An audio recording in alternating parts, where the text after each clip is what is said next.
of today's event who are Wola, Jimena here. We have so many, I'm not going to mention them all, but we also have the universities of Rosario, Indio, Ibagué, also the Baobab Center, which is a center of gender, environmental, and racial justice. When we also have the investigation group of here, the Javeriana University, conflict, religion, and rural societies. Also, the Observatory of Peasant Studies has been very helpful in the logistics of the event. And we want to thank them, and we want to thank Joana Herrera, who is a teacher here in the university, who has been such a great support, and also the PCN, Black Communities Process, which has been fundamental in this country, that works with Black people and racialized people, and also works with different popular groups in this country, and also the Ethnic Community for Peace and defense of territorial rights, which I think I have not left anybody behind. But okay, to get started, we want to ask Carlos Rosero to come here in the table. And we're going to talk a little bit about total peace, which has been a complex topic, but a very important one in our current moment here in Colombia, but specifically in relation to ethnic people, specifically indigenous and Afro-Colombian people. What has the total peace meant for these peoples, for the ethnic groups? So for this conversation, we're also expecting Armando Valbuena, who is going to be here very soon. But I'm going to give the floor to Carlos Rosero right now. So thank you, Sheila, and all the people who are here now, and also sisters and brothers, comrades, and to everybody who is following this talk virtually. I would like to begin by saying that to the extent that our territories, on the territories of communities in the middle of the armed confrontation we are living for more than 60 years, everybody has suffered an unproportionated affectation. So communities as well as territories have been affected. And the current government, the one we have now, with the head of Gustavo Petro and Francia Marquez, are searching for changing these conditions we have faced for so many years. Total peace is something we're addressing, but a challenging one that is simultaneously asking, is looking and seeking for peace.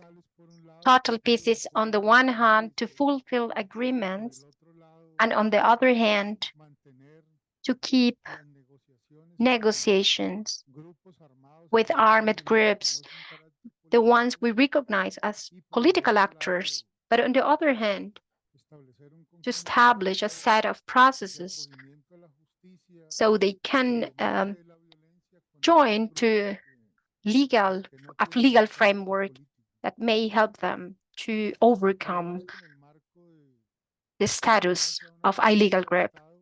Everything is related to a state law that includes the protection of life and a comprehensive perspective from a social, environmental, economic, and cultural point of view. So it is a comprehensive way of a comprehensive approach.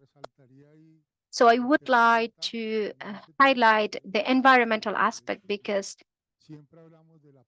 we always talk about peace among people and humans, but we continue damaging nature. And this environmental emergency we are facing, not only as a country, but as a world, as a planet, has caused a lot of problematic issues In a concrete way, let's say in a very practical way, total peace is related to a set of processes at the local level. So, regulations and dialogues related to law and regulations, for example, Medellin, Quibdó, Buenaventura. And on the other side, we have also other experiences that start to be opened. In the case of Nariño, for example, and the negotiations that are currently taking place with the ELN, also with the highest commander of the FARC, and another one which is been opened recently, has been up recently with the new Marquetalia, also FARC dissidents, also with the Gaitanista army paramilitary group. So this talk appeared since 2017 with FARC specifically. So there are many other talks that are on the table now, and this is related to the national agreement the government has been talking about, and this is completely related to total peace. I am personally participating in the table with the ELN, and I would say that since November of 2022, we have signed 28 agreements between the government and the ELN, and we have never managed to do or to achieve so many agreements that were signed by both sides. All of them are related to humanitarian reliefs, to ceasefires, and these humanitarian reliefs are related to territories that are claiming for better conditions so they can really move ahead of these conditions they are facing in terms of conflict and hostilities. And in terms of humanitarian agreements, we have some agreements related to San Juan River and Calima River that where an institutional intervention is taking place. For instance, the case of Santa Rosa de Guayacán in the Calima River, a return has been agreed. So between now and June, we will have the return of people, displaced people from the Calima River. And for these communities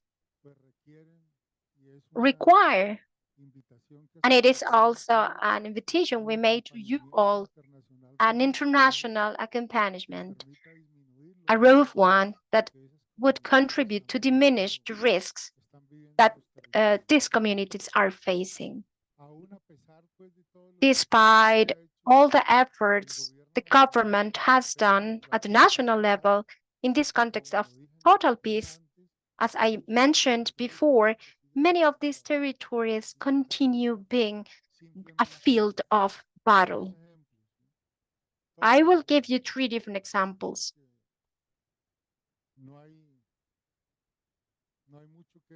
Three examples of places that are literally on fire. At the littoral, the Pacific littoral, communities are living under very difficult conditions. And there are territories also in Catatumbo, in the Perijá Serranía, also in Santa Marta, communities are also facing very difficult situations. As we are speaking in this panel about peace and colonial perspectives and colonization, many questions appear. Why do ethnic territories and ethnic people are the ones who suffered in this armed conflict framework, which is relationship between war and racism? Is there any specific order, an implicit one that demands to affect ethnic groups, explicit, implicit, or is naturally embodied? So, is it possible to show that it is an explicit order they are given? That's very difficult to prove.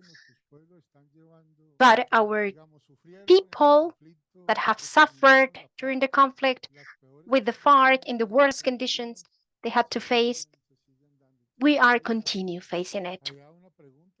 So there was a question related to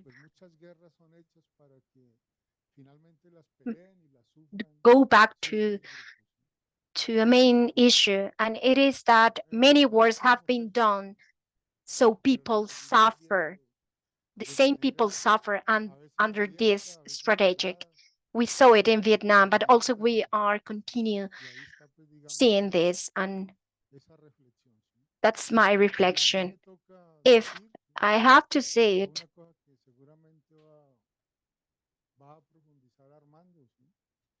maybe Armando will go deeper into this enunciation I'm going to do, but how we as folks are the ones who are less developed. So we need to go back to the ethnic chapter of the peace agreement that included an agreement towards ethnic communities. So we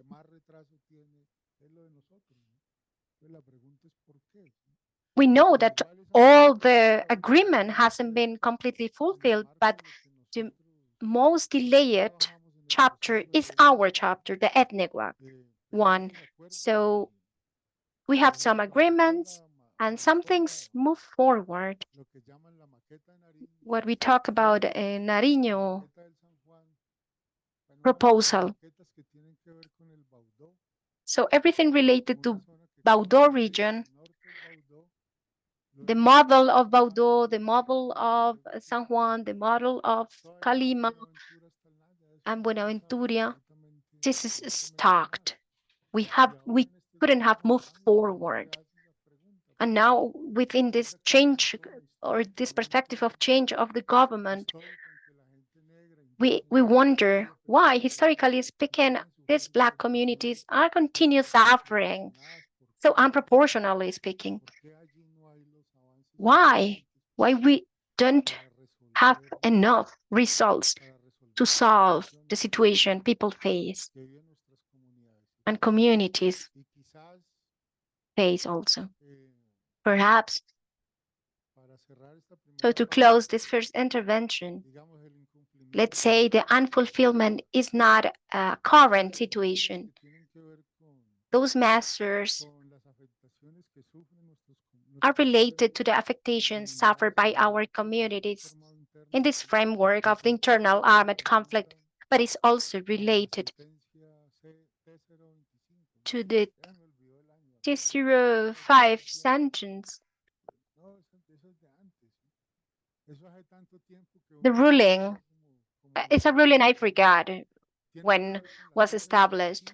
It has to do with the T025 ruling. And with the unfulfillment of the 04, 05 autos, all the regulations that haven't been fulfilled. And then we have another measures, regulations, and rulings that hadn't been fulfilled. So unconstitutional issues have affected our communities, our Black communities and indigenous communities. So all of them are a set of accumulated regulations that were never fulfilled.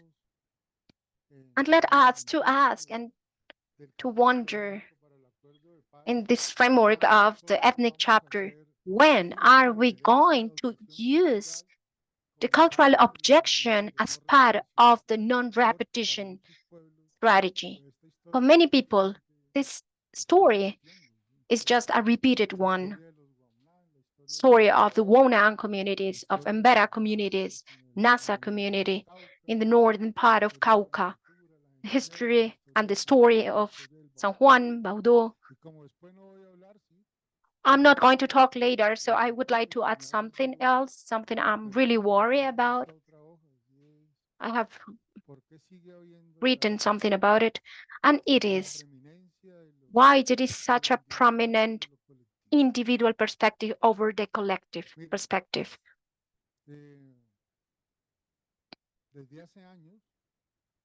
Since many years in this country, we have been speaking about humanitarian agreement,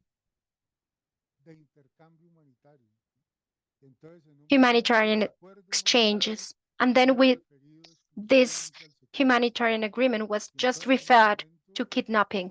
And at that moment, all the mass media and very important people in this country agreed with the humanitarian agreement. But now, because the humanitarian agreement is related to people, to stories of the communities, confinement, then it doesn't have enough.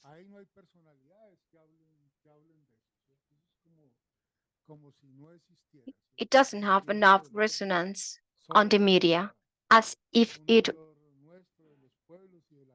wouldn't exist, as the suffering of the people wouldn't matter. And if I am asked how racism is expressed, it is expressed in that way, exactly with what I'm saying, with the painful stories of the people. Then we see that individual stories are the ones who are important, not the collective ones. So people who are privileged, those are the voices that are heard. But when we speak about displaced communities, people who are in confinements, then they are not heard enough. Then they are not part of the news. And that's my answer to the question of which or how racism is expressed in our country now. So I think it's important to overcome this, um, but I think we have to guarantee equal rights to everyone. Gracias, Carlos. Thank you, Carlos. Bueno, no sé si Okay, me I don't know escuchan, if can you all hear me? ¿no? A ver, No? All right. ese So, micrófono para los técnicos, no, los the enlaces interpreters que can ustedes no están hear, escuchando, pero but maybe somebody else is not hearing us properly. So I'm going to project my voice right now. We know that there was a challenge regarding the room, so welcome everybody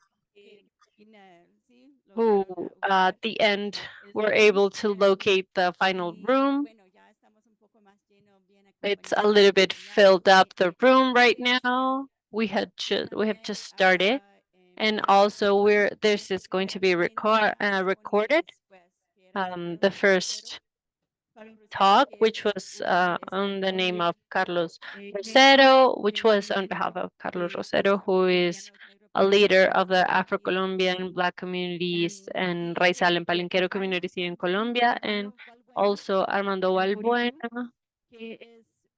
which is also an important leader, very distinguished Waju leader, who is the secretary of the Ethnic Commission for Peace and Defense of Territorial Rights, who also works with the high instance of indigenous and ethnic communities. Right now, we're talking about total peace and the challenges for indigenous and Afro-descendant Afro-Colombian communities regarding this. I'm going to give the floor to Armando Valbuena. It is a pleasure.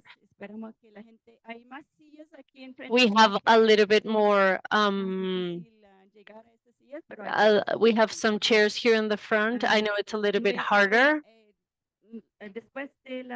Okay, after that, after the intervention with Armando, we are going to open the floor for some comments and questions and ask the Cristina Rojas so that she could comment so that you can prepare. It seems like there's a little bit of echo here, so if we could all adjust, please. Could you hear us from the back? And for the people on the Zoom call, if you are just getting connected, if you speak Spanish, you could go to the bottom part of the screen and select the globe of your preferred language, and the same if you speak English. So for everybody here, we have interpretation, but you would require the device. You could go on the back part of the room to ask for your device for your preferred language. Armando, now we give the floor to you. Buenas tardes. Good afternoon. Sí, Do you ¿se escucha? hear him? Do you hear me? Perfectamente. Yes, perfectly. Great. Bien. Y ahora, Now, do you hear me? bien. En Colombia Okay, in Colombia, hay más de 1 millón we de have more personas than a en million exilio, people that live in exile. People de un from total de Colombia, from a 51 total of about millones 51,700,000 people. La población campesina The es peasant 13 population of Colombia is millones of about 15 million people. Tres. Perdón, la campesina The peasant en population 20 meses de este in about gobierno 20 months of this country, pasó of de this government, 435,000 hectáreas had de about tierra 400,000 a hectares of casi 1 land millón to hoy. approximately 1,000,000 Eso es lo hectares of único que han land dado today. That los is the campesinos only de thing that the Colombia peasant en communities have 200 received in this no hay más. country in about 200 years, nothing Tres. else. El pueblo negro, The por un black censo mal communities, realizado, hay due 5 millones to de personas badly y se les ha performed reconocido en los últimos census, 25 años is about 5 million hectáreas. people, and in the last few years, they have Cuatro, only been recognized a los few pueblos y hectares of naciones land. originarias The son originary and 15 ethnic peoples are y about tenemos alrededor de 150 36 millones de people, hectáreas. and we right now have about Eso 36 es más o menos el 36,000 32% hectares. del That is total de about la república. 32% of the total land of the country. Cinco, On a fifth point, el I want to pueblo say that raizal the son Raizal 35,000 communities are about personas de 35,000 Providencia, people from San Andrés. Providencia and San Andres 30 Islands. años de constitución y agua In about naturalizada 30 por years of territorio. constitution, there has not been any territorial Sexto, constitution hay of their lands. 3,262 About personas 32,000 propietarias de 40 enterprises 600,000 hectáreas. own 400 Eso es million el hectares. That is about 34% tierras of de esta the república y of the además total land of the son las- republic, and they are the best lands, the richer land. Eso da más o menos That is about 4 26, millones de personas 24 million people de este combo, of this los de la tierra. combo, the ones that Este own the grupo land. This de group, guerra this war group 27 millones. are that, like 27 million. Son los que viven la guerra directamente. Those are the Y ones who are están living the war directly, 3,262 because we personas have the de 3,000 40,600,000 enterprises that que por own norma de la república cada a uno lot of the posee land. un And hectárea y medio. by law, about a Por ley. cow has to Por have ley, 1 los hectare of indios land. están And this is a law that is in the country Entonces, for en around ese 100 years. marco de So in ley this framework de 23 millones of personas about allá en la rural, 23 million people that live in the rural sector, in only Bogota, we have 10 10 million.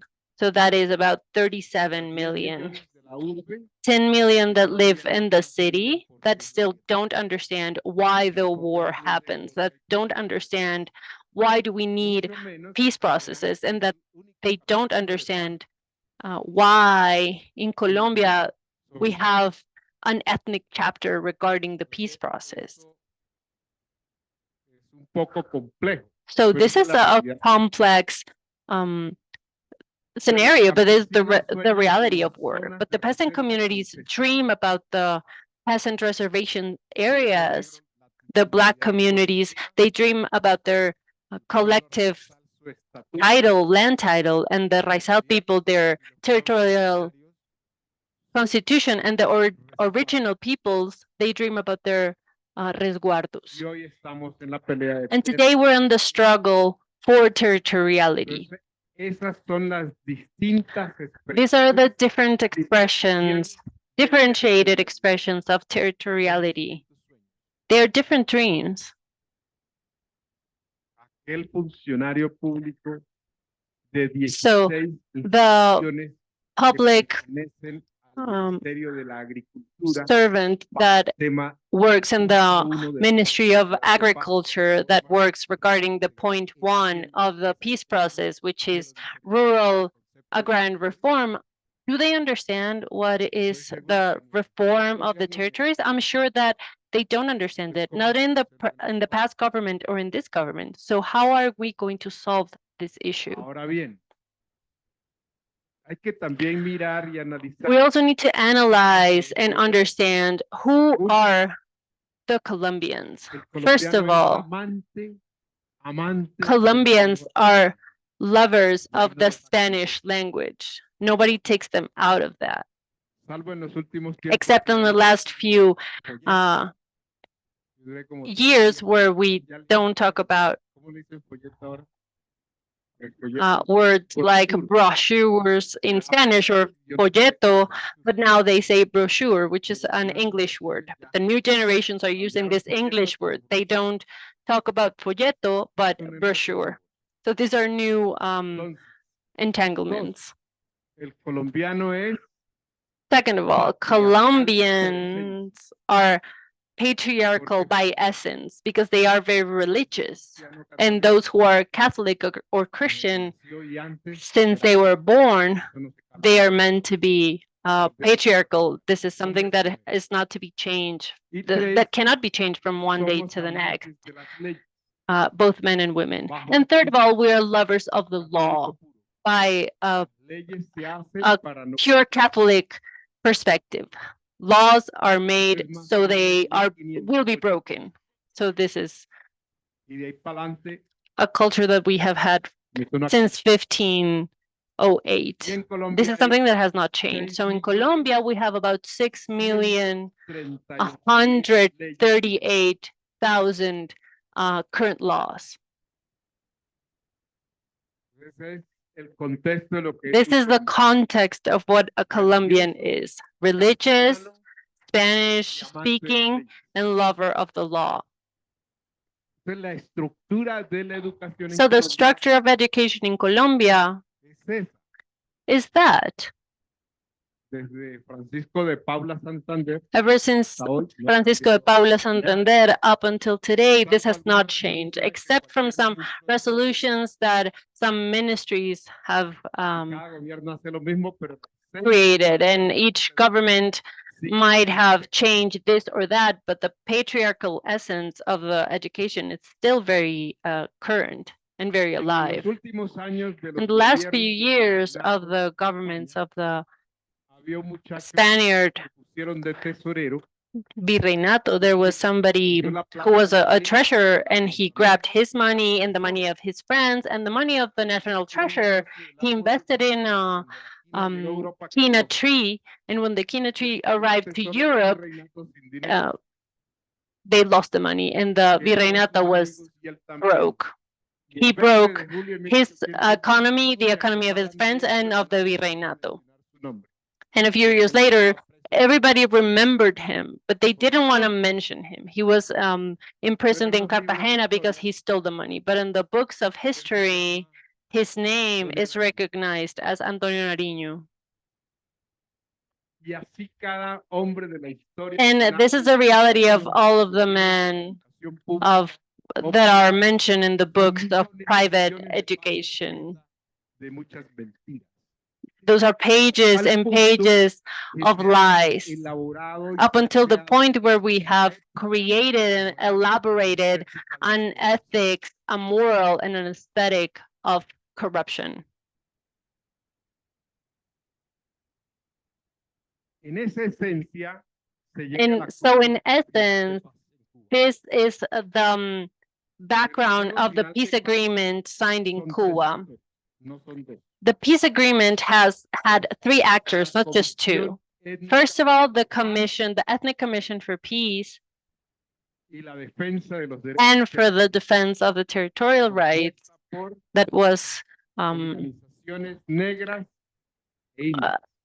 that was composed by indigenous and Black communities. So typically, peace agreements are made by 2 actors, but here we had 3.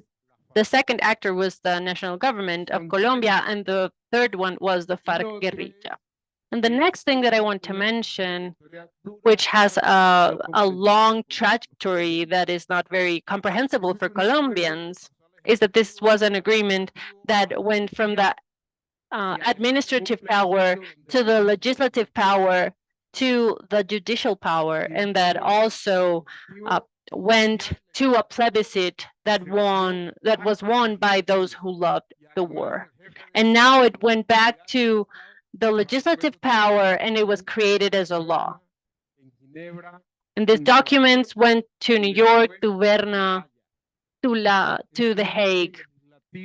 This is a legislative act that has universal guarantees of immediate completion. So this is even more than a human rights agreement. However, the public servant does not understand that. The public servant does not know that.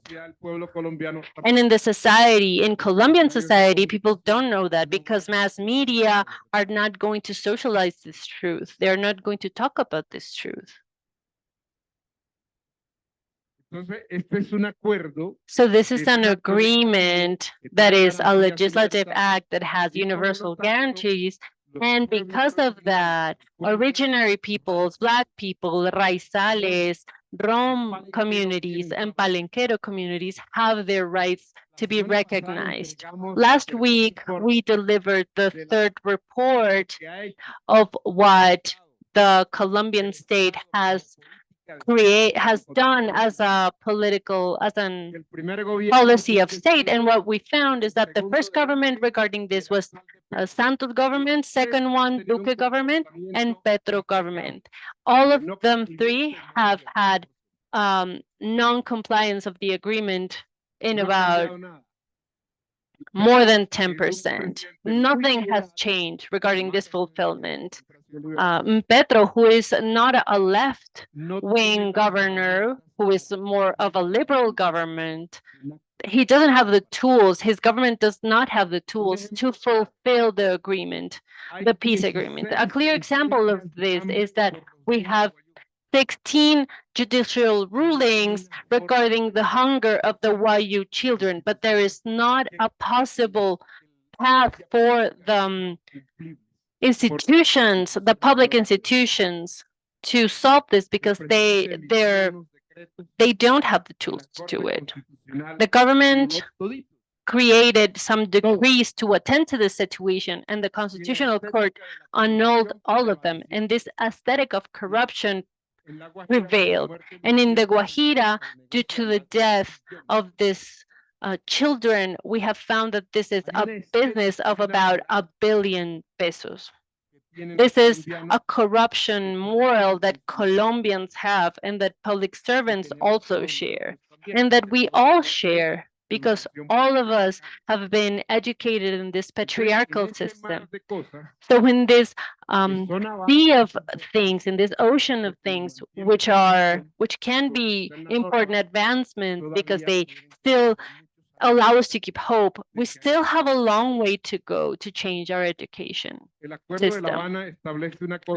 The peace agreement of Havana establishes a very beautiful thing that is called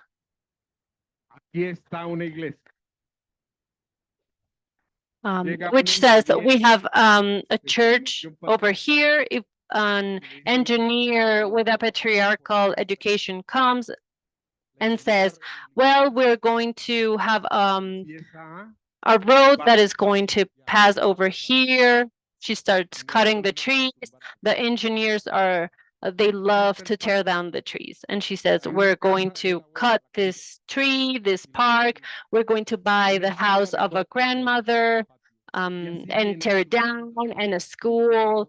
And then she goes all the way, tearing down the trees, tearing down the houses. And when she looks up, when she sees the church, and nobody says to her, don't tear it down. But since she is embedded in this patriarchal education, she's going to round the church and tear down the trees that are around the church, but leave the church alone. So she does her own cultural objection in her brain. But if in front of her, you see that there is a mountain of the Maguta people, and since she's all on this path, tearing down the trees and tearing down everything, she arrives to the mountain and says, well, we need to have a prior consultation here. And she does it there in the moment of defeat, where she finds herself in a context of defeat. Although she wants to have an agreement with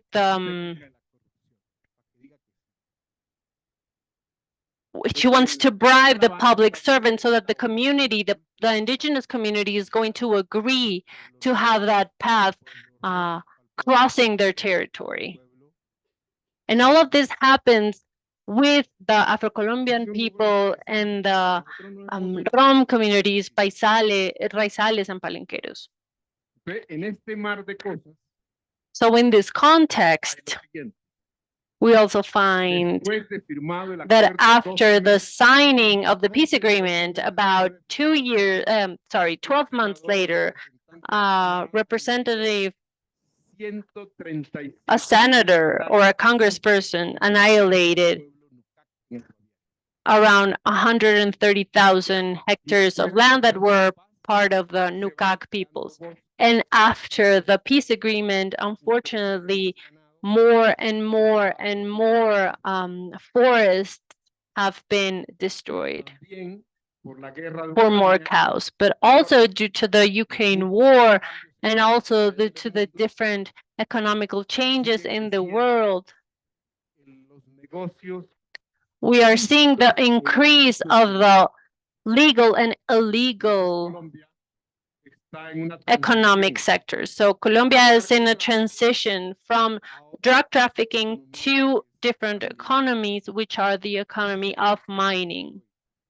This is today's context. So for peace, we first have to comply with and fulfill with the peace agreement that is that has been signed for 6 years. So to talk about peace and to talk about indigenous people and to talk about peasant communities, to talk about total peace and Black communities is not an easy thing. So our invitation is for all of us to talk and to think and to see what are the solutions that we can come together to.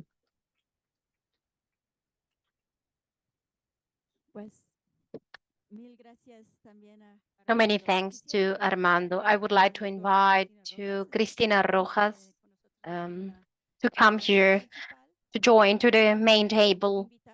I would also to invite the audience to make questions related to this first topic of the panel related to total peace, challenges and possibilities for ethnic communities. So we're starting a dialogue with you. And then Cristina Rojas, doctor, will continue depending on how many questions you would like to make or comments would you like to do. Also for the people who are following us as the webinar through Zoom, they can also share their comments and questions in the Q&A possibility. So we are collecting them. Is there any question or comment in the room? Are you here? You need to use the microphone. So good afternoon. Thank you for being here. I'm Angelica Bernal from Focus Latin America. I would like to ask about the challenges related to uh, peace agreements for Black women and Indigenous women, because the intersection and the gender approach and ethnic identity is absolutely related to gender issues. So maybe we are going to collect some 2 or 3 questions and comments. We we will also have some women that are going to talk about this specific issue of women, Afro-Colombian and Indigenous women. I would like to ask, how how the different generations may see these problems? You are a generation, or you are representing a generation that has a perspective of former situations and historically perspective. So you were talking about, you were given this example of the brochure and the use of anglicisms for this new generation. So I would like to know, how do you see new generations, and which is the understanding of new generations of this specific conflict you're speaking about? There is also a question from the audience, which is the political perspective of indigenous communities towards peace and peace agreements. So we have 3 questions. I invite you to Carlos and Armando to answer, and then we will hear the comments of Cristina.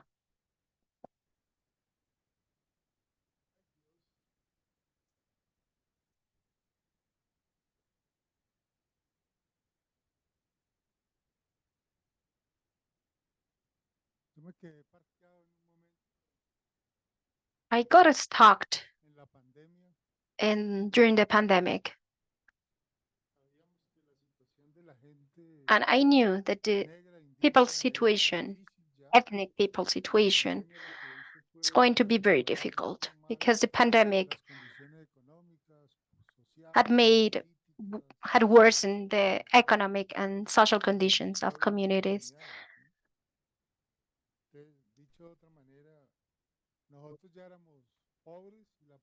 And saying in a different way, we were already poor, and with this pandemic, with the COVID, we were even more poor and precarious.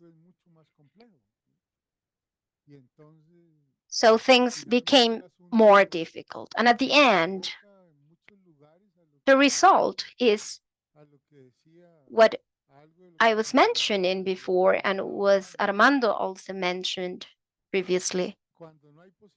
When there are no possibilities of strengthening the legal economy, for example, or improve economic outcomes, then the result is what we are facing now. I live in the northern part of Cauca.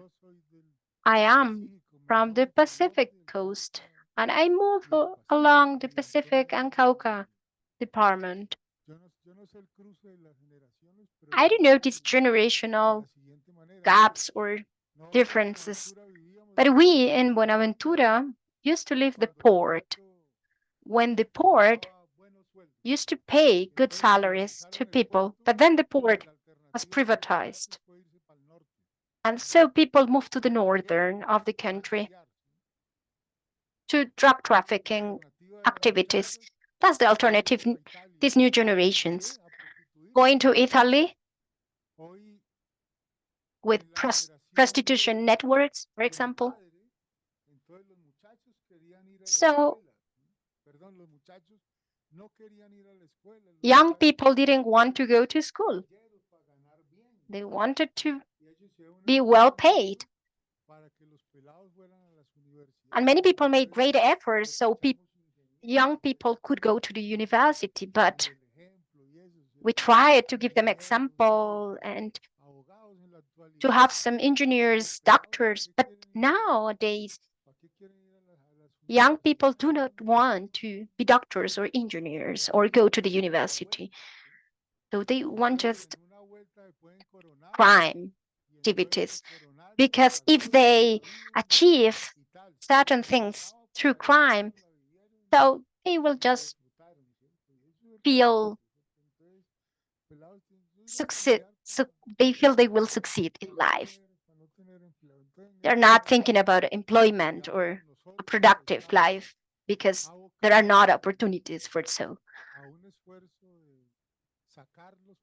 So we are trying and we are making a great effort to give other opportunities apart from what war is and crime is offering now to them. So drug trafficking and business, legal business, are the ones that are offered to our young people in these territories we are mentioning, and beyond the generation issues. This is affecting very deeply to organizations, Black organizations, indigenous. So the perspective of future for our communities is really has become complicated. In Cauca region is very difficult situation. In the case of the Mbera community, for instance, or in Chuco, where Emberas are part also of paramilitary groups, also are part of guerrilla groups. And who die? So the Emberas. And that's the path we're following. But it's madness. I can't say too much about Black women or indigenous women. I would like just to tell you some real stories about people. Despite women gave a lot of input to this peace process with FARC, the results for them were more precarious in comparison to men, former combatants even, and male community. But generally speaking, women have also have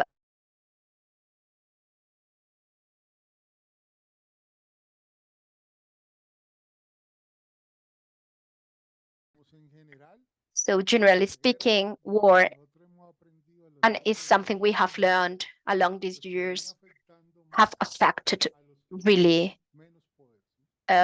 all the people who do not have the power, and women are those who do not have power. We are a patriarchal society, as Armando was mentioning. So the affectation to women is worse, but even worse if we speak about Black indigenous women. We need to fight, we as ethnic communities have to fight double. All our efforts have to be doubled always. We need to fight too much so we can, as a group, preserve our culture and everything what implies to keep our culture. Also in the context of the climate emergency. I don't know if I have answered, but it's the way we face it now.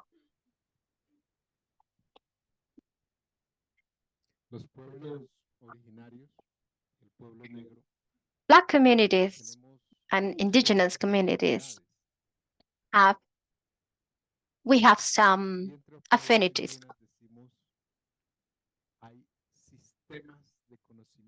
And we both say that we have some knowledge systems and we have some subsystems of justice, economy, education, health.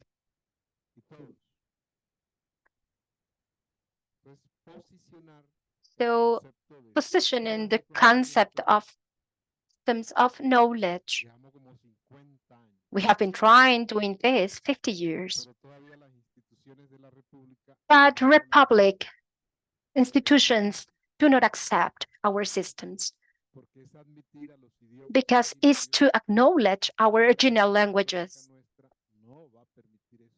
And the Catholic language would not allow us to be acknowledged. So acknowledging these different systems of knowledge is to recognize our original history. And our original stories are differently from the Christian myth. The Christian myth is just related to God, a male God. And in this Christian myth, women do not exist. But in our version, we have female and male gods.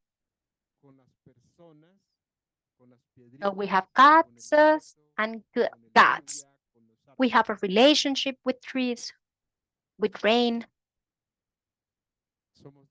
We're different because we are part of nature, according to our myth. We're not Europeans because Europeans are the ones who have the perspective of dominate nature. That's why they are Christians also. And it's important to say it because the core of education by the educational ministry is the man and paprocentric perspective, but we do not. We have an ancient system of knowledge that is not related to this educational ministry perspective.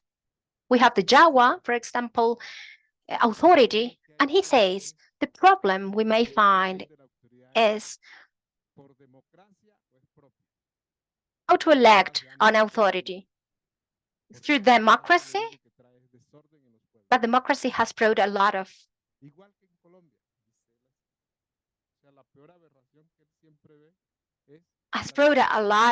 problems and disorder to our communities. And he identifies democracy as a problem. But if we talk about it towards the education ministry or the millions of teachers that are unionized in the FECODE organization, they wouldn't understand this because we have different systems of knowledge. So we might find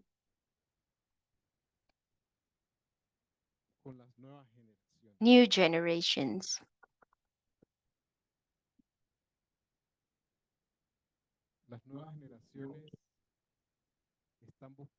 And new generations are seeking for jobs everywhere.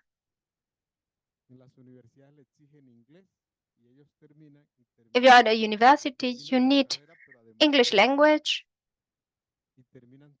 to approve the university. So then what they do is to work as translators or in these call centers. And they manage to leave the country and work abroad. That's what they want. Call centers are the places that offer a lot of jobs for people who went to the university and learned English. But if you don't learn English at the university, then you can work in a call center and can read the brochure. So everything is entangled because there is transition between these old generations and this new generation, and what we may find is individualization, where capitalism is contradictory because you also are not allowed to find a job. So where to go? War? Where is the place to work? When you have rivers with gold, then there is a state, and not a republican state, a state of drug trafficking, mafias, because they buy.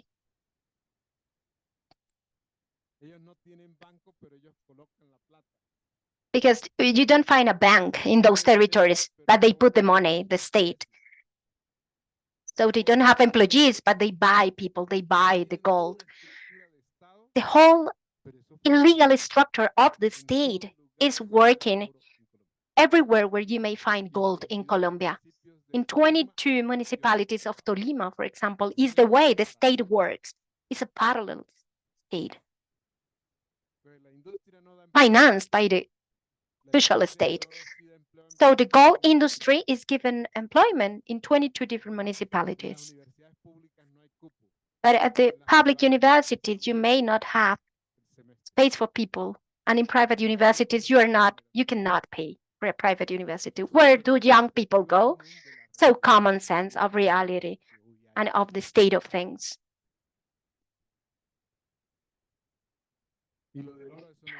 And gold issue is not going to stop because all the gold production and exploitation become legal in these Republican banks and official banks. And that's a reality that we are starting to face now. So how many municipalities of the Pacific region, for example, are facing this? Just in Tolima, we have 22 that is facing this specific reality. So let's imagine Orinoquia, Amazonia region. And Putin is not going also to stop. The Colombian crisis, from this crisis, what can we offer to new generation?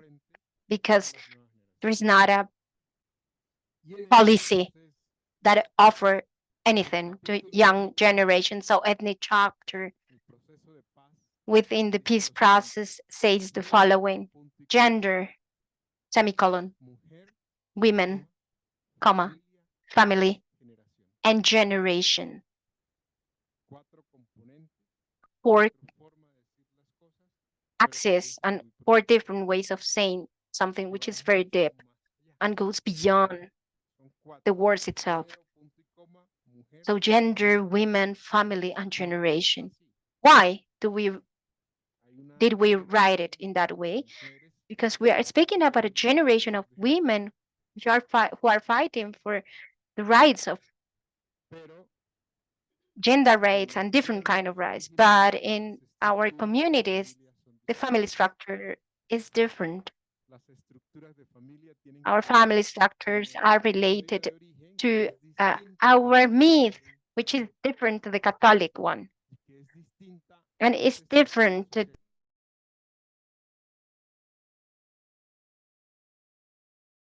our different structures.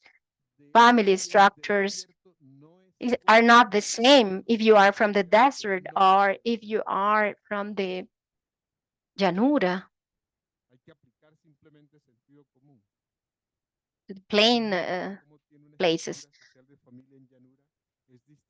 So the structure of nomad communities are different to Pacific region, to the desert region, where we now have terrible figures and is tax 6 children from 10 die because in the desert region of the country, we do not have effective policies that pay attention to this climate emergency we are facing, for example.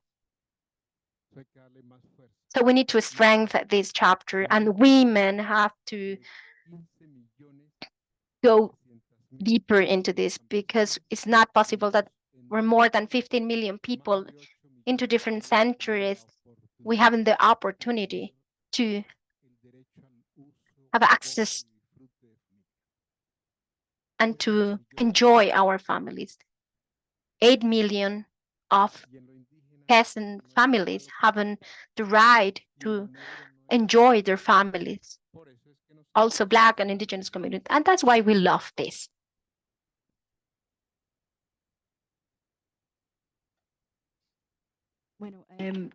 Okay, so we're going to ask maybe for some comments for our from the Dr. Cristina Rojas. In the back, if you'd like translation from Spanish to English, particularly in the room here. Hay interpretación de español a inglés e inglés a español. Si necesitan interpretación aquí en el salón, pueden ir atrás en el salón. Y lo mismo con Zoom.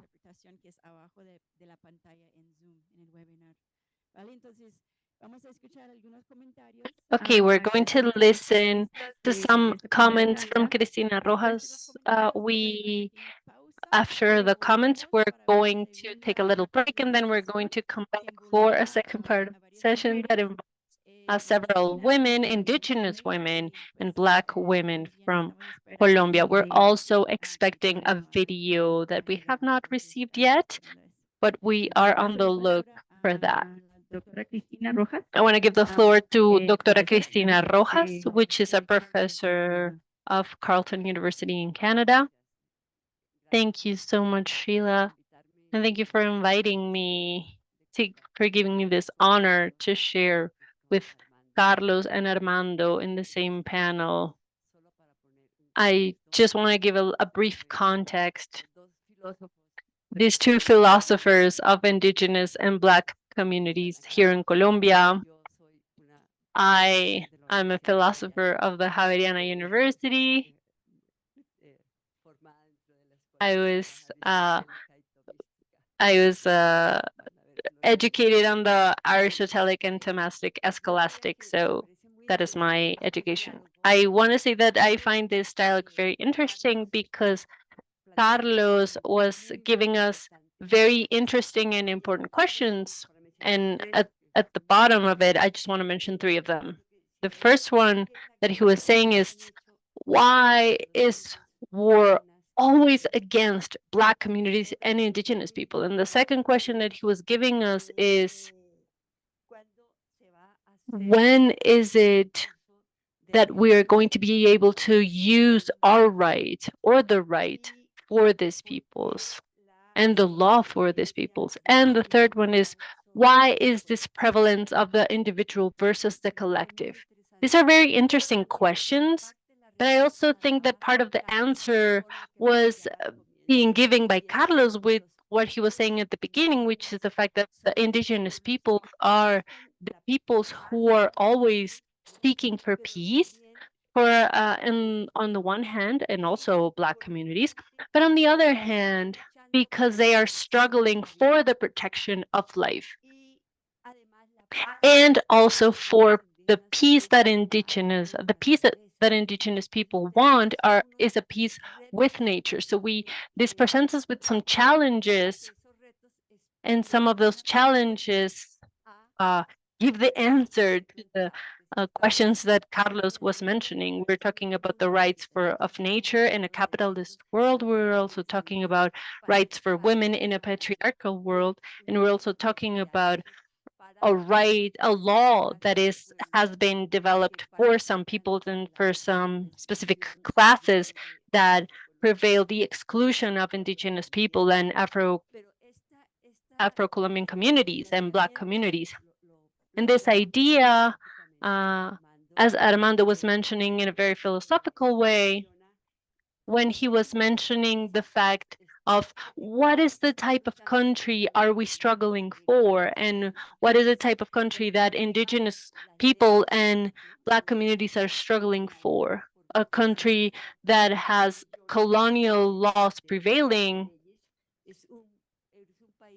This is a country that is deeply patriarchal, a country where the concentration of land is absolutely impressive, is outstanding.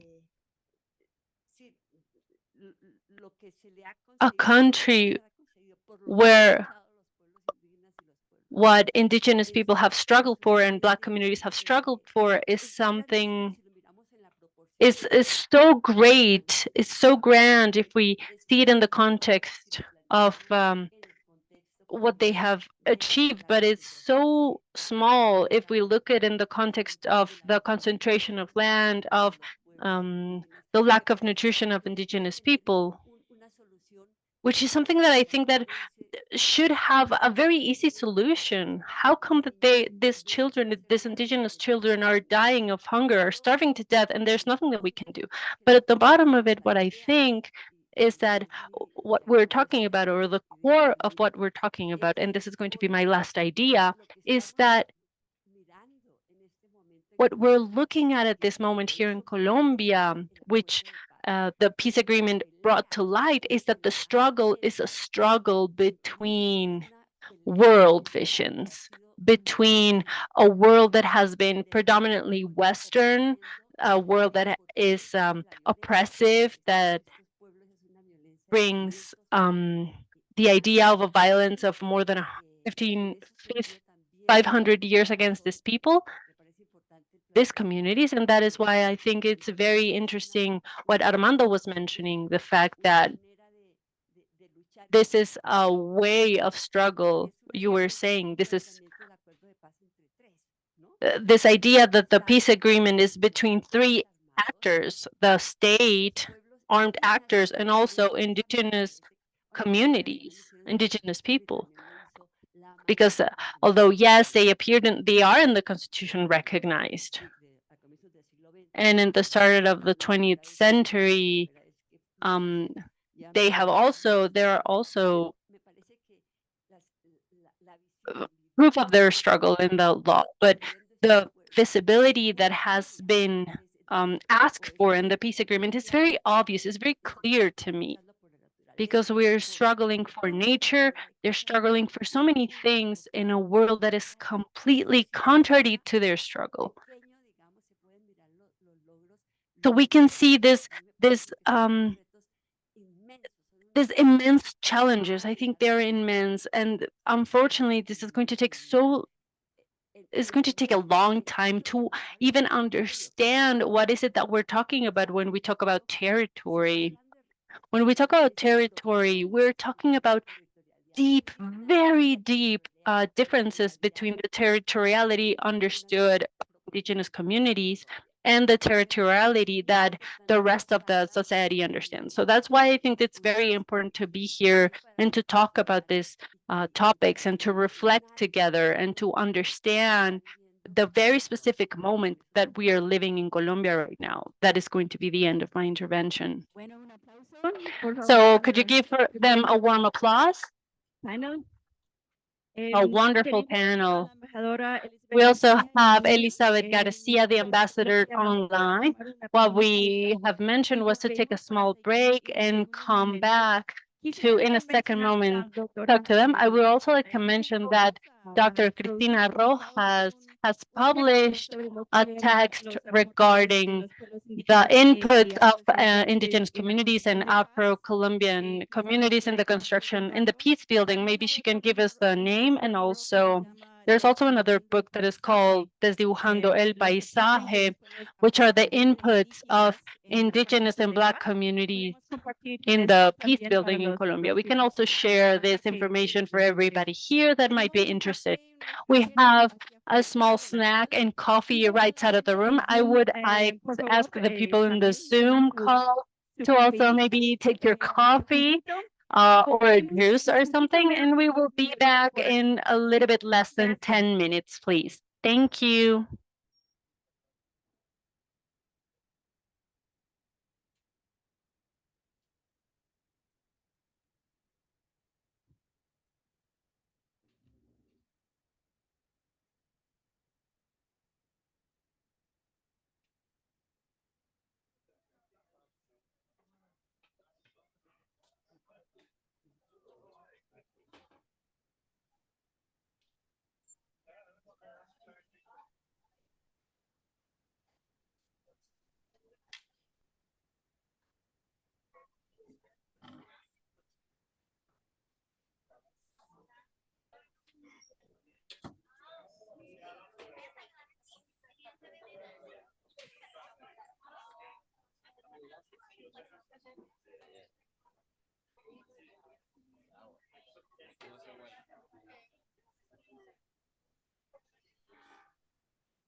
No, pero muy bonita la universidad.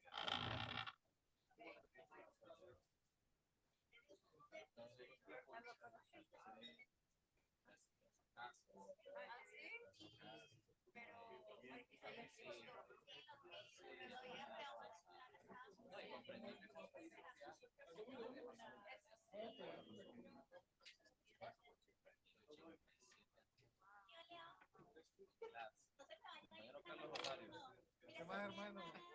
Rosario, Rosario por allá, el Caribe.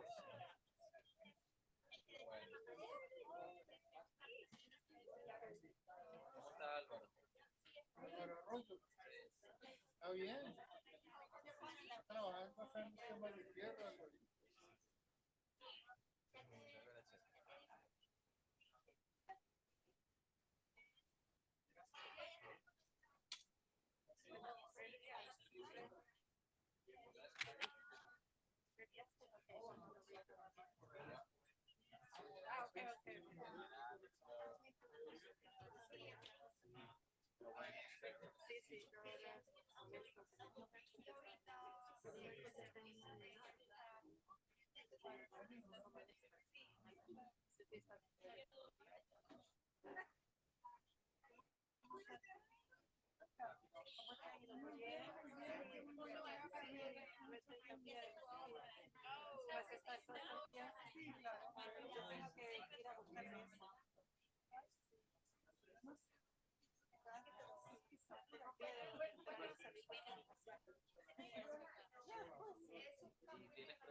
Pase por ahí, ¿qué día?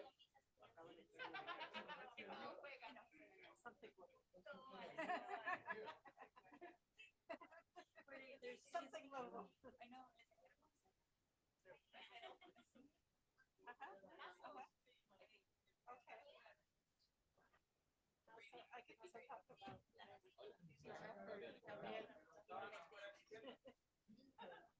guys have to be in touch and we're going to be in exchange with you. Yeah, I'll get you. Yeah, yeah. So there's done a lot of great stories about and which Colombia are you with? AP now. Yeah, previously. And do you have Started. I'm not actually properly working yet. So. yeah, as it works. Yeah. Properly working as you work. I wait for migración from Colombia to get their Yeah. act. Yeah, so we're conspiring.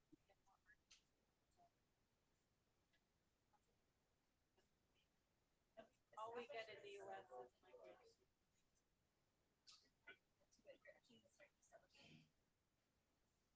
Okay. Yes. Yeah.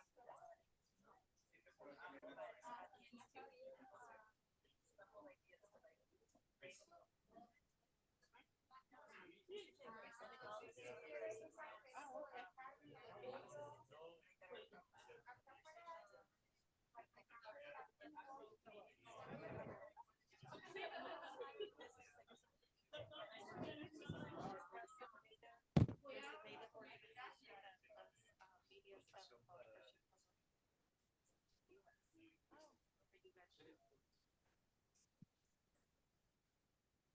Yes. I don't know.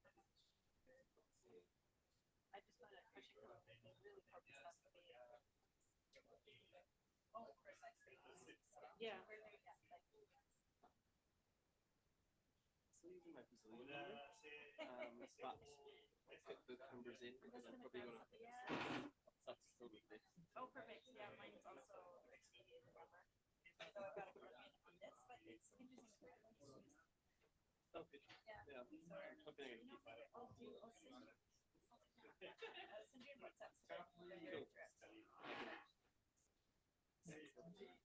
Cool. It's yeah, I was born in Montreal.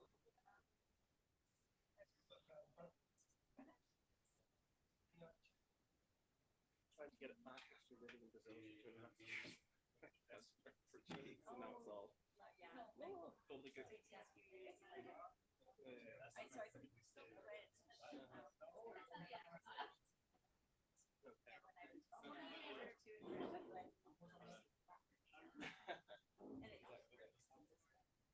But I didn't arrive.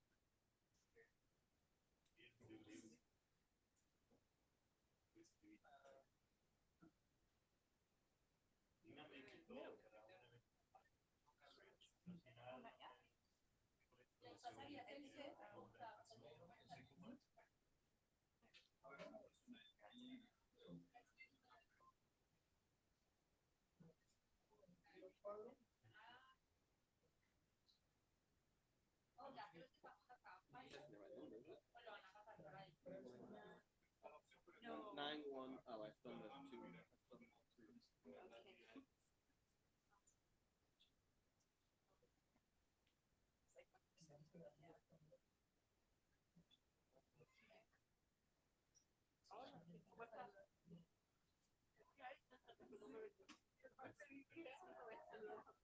Okay. Me again.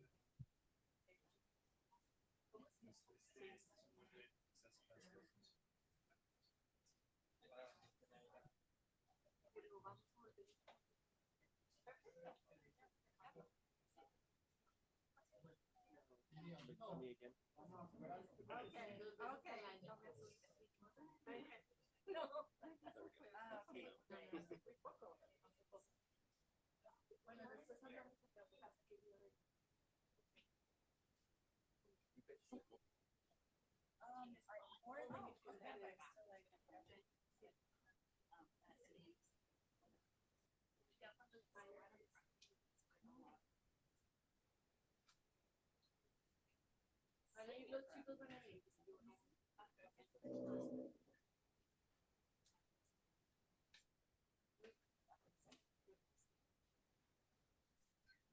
But it's like when Was it one of the people who spoke?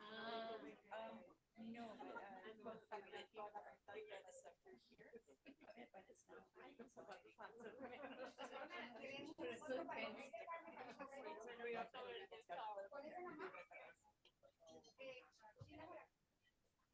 the idea is to like build governance, especially environmental organizations. I am at LASA. I'm at LASA.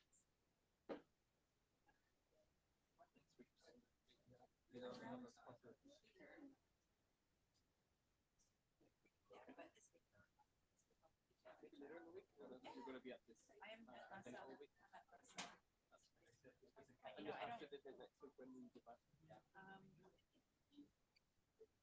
Are you doing big stuff? Covering all Amazon countries.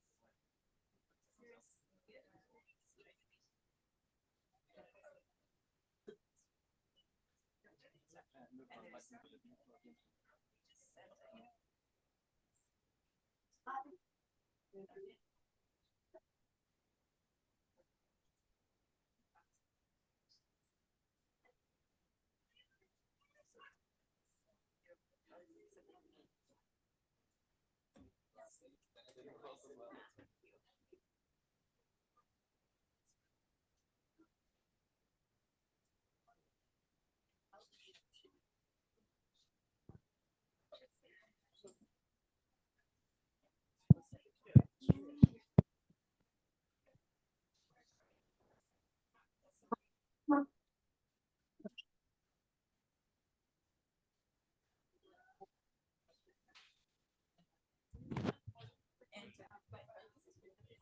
she was sitting right beside where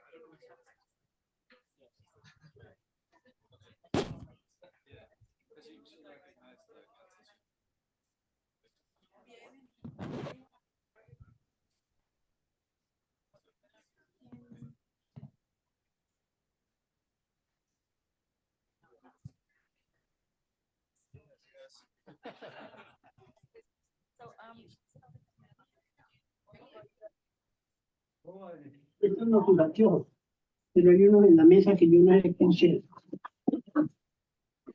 ¿Qué me decía? No, no, que le iba a mostrar, mire. ¿Quemado? No, mira, tóqueme.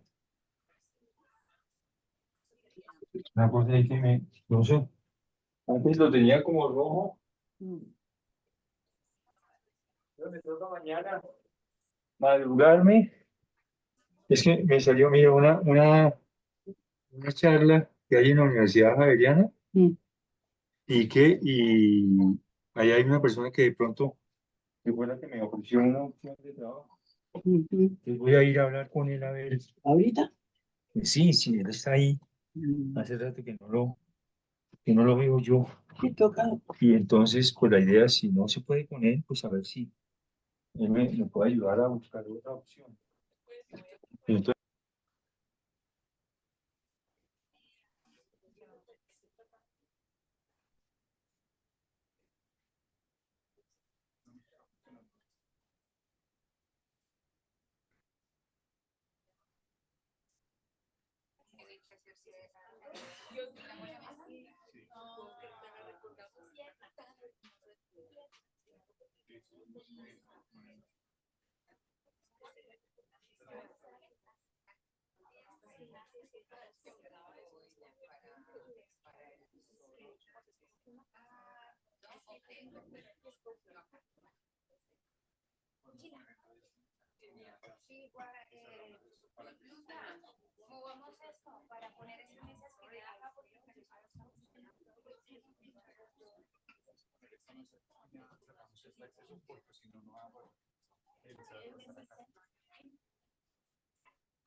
Yo lo pongo acá en una silla.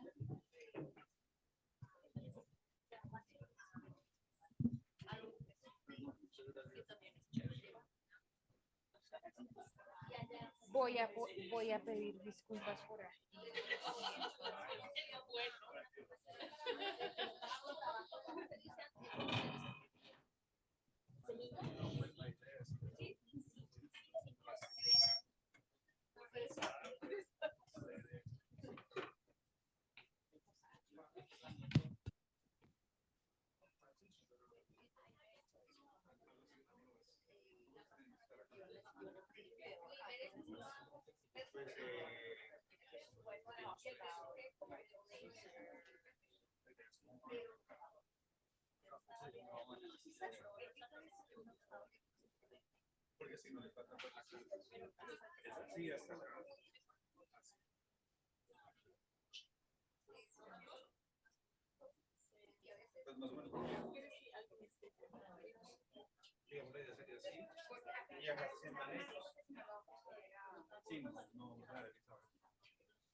Pueden proyectar.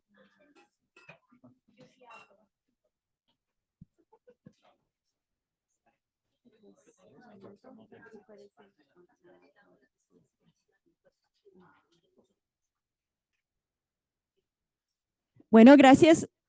Bueno, hay un pequeño eco. Vamos a reiniciar pues el segundo momento del panel.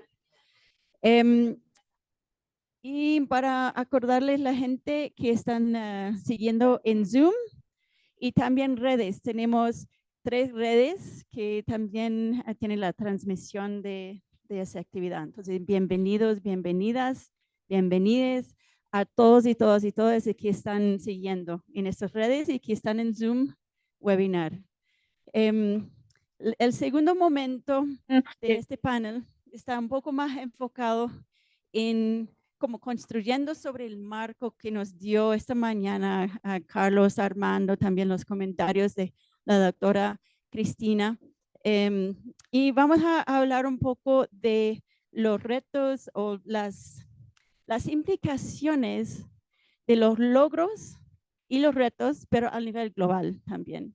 O sea, ¿por qué era muy importante el capítulo étnico, por ejemplo? No solamente para Colombia, sino en un contexto global, ¿sí? Tenemos a la embajadora Elizabeth García, que está aquí con nosotros. Estamos esperando que aparece en la pantalla. Desafortunadamente, la embajadora Charo Mina Rojas no puede estar aquí con nosotros. Eso fue sí, lastimosamente no se dio la conexión y tenía unas complejidades en enviar un mensaje de video que estaba intentando mucho enviar, pero no logramos. Entonces hemos, pues tenemos el honor. But we do have the honor right now to invite Jimena Sanchez, which is from WOLA. Many of you might be familiar with WOLA and the work of Jimena, has always worked on side by side with the ethnic communities, ethnic people here in Colombia with the ethnic chapter. And Jimena, thank you so much for being here with us right now. We also we're also waiting for some of the people of the first panel to come here so that we can participate in a dialogue, because they're also writers and authors of the ethnic chapter. So the idea is to project this voice and to understand in a global perspective the implication of that work in the framework, in the current framework of total peace. After this the speakers, we're going to have another round of questions and comments, and then we're going to ask Dr. Cristina Rojas for her to share her comments with us. We have Elizabeth here with us. We want to welcome her. Okay, Elizabeth Garcia is an Arahuaca leader. She's also ambassador of Colombia in Bolivia, and she has accompanied Afro-Indigenous and women processes both inside Colombia and outside of Colombia, in Canada on an international level, and right now from Bolivia. She currently is working. She's also the president of the council of the IPTP. And this is the IPTP is an institute that works deeply on issues such as diplomacy between the peoples, and she's going to be talking to us in this framework regarding the concept of work and whenever she comes into the screen. So what we there she is. Welcome. So we are going to give you the floor. Elizabeth, we had a brief introduction. Yes, I can hear you all.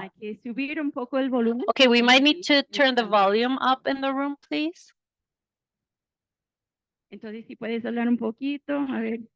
If you could speak so that we can hear you. Right now, okay. Do you hear me well? Yes, we can hear you. Thank you. Does everybody hear in the back? Ambassador Elizabeth Garcia, thank you so much for being here with us. We give you the floor. No, I want to thank you all. It's an honor to be able to share this few minutes with everybody here. First, I want to thank you all. I want to thank the 7 past generations that allowed me to be here today, fulfilling the task that has come to me. And also, I want to thank the 7 future generations that we are working towards tirelessly And this is the mandate of my work right now. That's why we're here. In these few minutes that I'm going to share with you, you're going to hear voices that might be confusing. You're going to hear the voice of Elizabeth Garcia, which is the daughter of the Arhuaco and Cancuamo peoples. You're going to hear the voice of a woman that was exiled for many years. You're also going to hear the voice of the ambassador. And all of this that you're going to hear is what I am today and what I would like to share with you, which are reflections and ideas that have that I have allowed myself to gather through these years and this specific job that has been one of the most beautiful that I have had. First, what I want to say is that the world that we know today is the world that is founded upon exclusion, a world within a few determine what is right and wrong. What we can't explain is the tolerance that we have had. The people who are marginalized, the tolerance that we have had in the consolidation of status quo. And the reality is that those who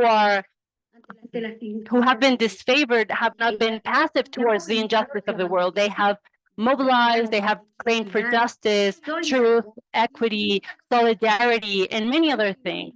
But these movements have not been widely known, and their achievements have not been distributed enough.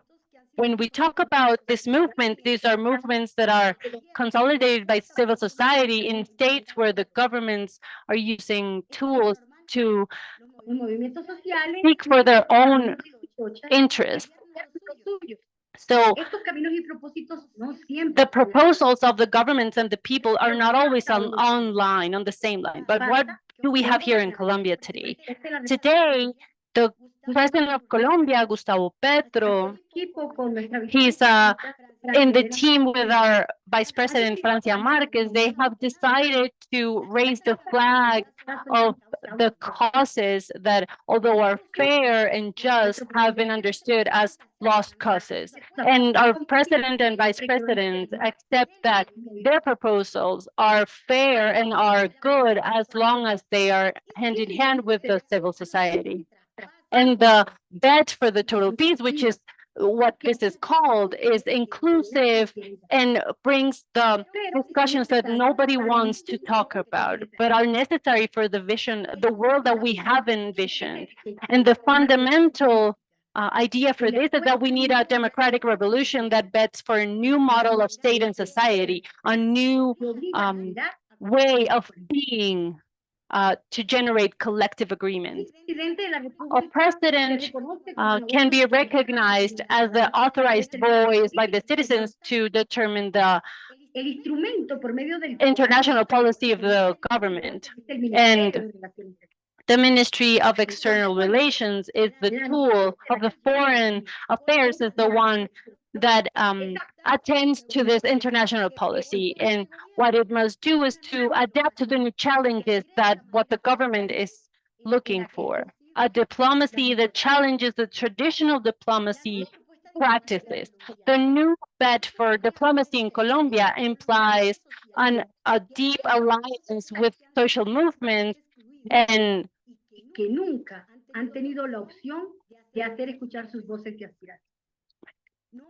with the social movement and social movements that have never the opportunity to raise their voices.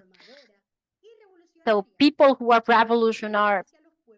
revolutionary people and who have a transformation perspective, what they want is to benefit the collective. So related to the achievements and our inputs and the different interpretations of victory and the new proposal we have that take into account a different way of making diplomacy. So people's diplomacy is related to a different way of thinking the state that faces directly this way of doing traditionally diplomacy. So this new way of doing it is making us question, but also towards people. So how do we build international law? How do we build international relationships? So we can become an instrument, a tool of transformation and not the perpetration of power in a few. So now we want to attend to these new challenges and the new demands of the current context. And this implies another ways and dynamics of relationships between states and peoples, communities. Also, I will go beyond some reflections that probably would awake more reflections and questions than answers. So taking into account what our elders, Armando and Carlos, first, I would like to say that if we all have the right to live in dignity, and if it is a responsibility by the governments to make it our dignity possible, and if to achieve it, we need to work together with society. So people's diplomacy perspective implies a honest dialogue, possibilities of dialogue in equal conditions, the opening to understanding different perspectives and diversity, leaderships, and the and addressing the global challenges. So my perspective is that the values that guide people's diplomacy are related to justice, equality, respect, solidarity.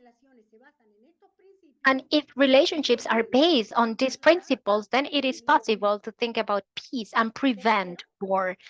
Thirdly, Colombia wants to have a different look of these international relationships. So we, as an Bolivian embassy, are trying. Colombian embassy in Bolivia is trying to do exactly so. So we can involve a comprehensive perspective. And that's not easy because it confronts a world that is made by this anthropocentric and monolithic and patriarchal perspective that have endangered or put in danger our world and our humanity. So in the center is the proposal from Colombia, and that's not negotiable. So life is the center of everything. It's the beginning and the end of everything. Solidarity and the other principles, guidelines we have of these international relationships must be organized around life because life is the strength that should organize how we understand that humans are part of a universe that overcomes this individual perspective. But humans understand when humans understand that they are part of the universe, then they understand that it's necessary to keep a responsible and respectful dialogue with others. We're not a sum of individuals. We all are in a continuous relationship. And that's why everything is related to everything, and anything or anyone is isolated. It's an universal balance. It is how we complement each other. And as you might see, that's a voice, my voice or my speech is related to what I do now, but also related to my whole life, the indigenous organization path I have followed during my life and all my trajectory as fighter. I live in exile since for 15 years, more than 15 years, and it has shown me that we have a lot of goings and backs and upheavals and a lot of situations that make us having the speech we have now and the one I am portraying you, bringing you the different voices that is related to the peace, but peace related to environment, to nature, peace among humans, and in any case, is poetry. It is related to what humans do in their daily lives. It's what communities actually do. I'm breaking these boundaries um, because boundaries actually should be meeting points, not division points. And that's what I am understanding now in this diplomacy role I am playing now, reestablishing relationships among humans and non-humans. So that's why I'm here to continue contributing and giving inputs to this discussion.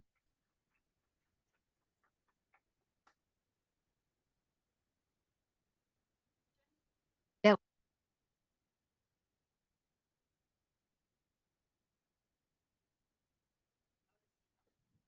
What is it? ¿Sí? Bueno, ahora sí. Gracias, Elizabeth. Thank you, Pues Elizabeth. tenemos, pues, el diálogo sobre las implicaciones So we de have la opened a dialogue paz en between el marco the global. ethnic Ahora tenemos chapter aquí and a peace Jimena building. Sánchez So we invite de Jimena Sanchez, who is WOLA, here from WOLA, para darnos algunos to give comentarios us sobre las some comments implicaciones del on capítulo étnico implications of sobre el this marco ethnic de paz total. chapter in the Gracias. current Jimena. framework of total peace. Un asiento para ti. So Gracias. please. Okay, thank you so much for inviting me. I just found out 10 minutes ago that I had to present right now, but it's always a pleasure to contribute from my perspective as a person who has basically been an ally of the Afro and indigenous movement for the last 24 years. My story of how the ethnic chapter came to be is an important one because it really broke the understanding of democracy, of global democracy, but also of diplomacy, international diplomacy. And this is something that,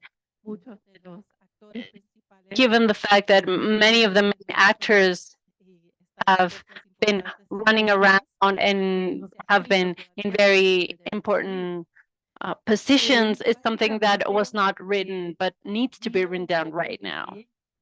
So this came to be because during the Uribe government, Uribism has a structure of diplomacy that was aligned with their interests, with their economical interests. And in the case of Washington, there was they paid two agencies, one to change the opinion of Democrats and one to change the opinion of Republicans in the face of what was happening in Colombia, what they should think about what was happening in Colombia so that they could accomplish a treaty of free commerce with Colombia. These agencies were giving false information and saying that this investment, economical investment of and these free trade agreements were the best things for indigenous communities and Black communities. As you can imagine, many of the people that we have worked with, specifically authorities and ethnic authorities, were telling us that this was not true. We needed to do something about it. And they started to organize their processes internationally to show, to create alliances with different peoples in other parts of the world. And specifically in the US, it was very focused regarding the Black Congress, which was a block of Black people in the Congress that were working over diaspora rights. So they were talking about how the free trade agreement need to be frozen for 5 years, and then they achieved Afro-Colombian people to be able to be in positions of power, to be able to unfreeze it. And this was some of the achievements. So afterwards, when Santos was in the negotiation table, the government of Juan Manuel Santos, they saw the same situation. On one part, the Santos government wanted to pacify the areas, indigenous areas and Afro-Colombian areas. And they had signed so many agreements that allowed exploitation of water resources and underground. They didn't want any more issues such as kidnapping and drug trafficking. And from the FARC, they were expecting to have these areas are as areas to have their political basis, but they were both wrong as to what needed to be done. On the one hand, Colombians and indigenous people didn't want this free trade agreement to securitize the violence and the war that is very connected to both licit and illicit economies, and they also didn't want to be part of the FARC political power. Both the national government and FARC guerrilla have killed so many Afro-Colombian and indigenous people of Colombia because they were also thought about as a movement as to we can talk about. It was always thought that we could always talk about the peasant issues, but never talk about ethnic issues.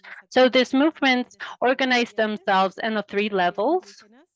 As the big national level, they agreed within each other as to what are our minimals, what are our non-negotiable that we want to struggle together.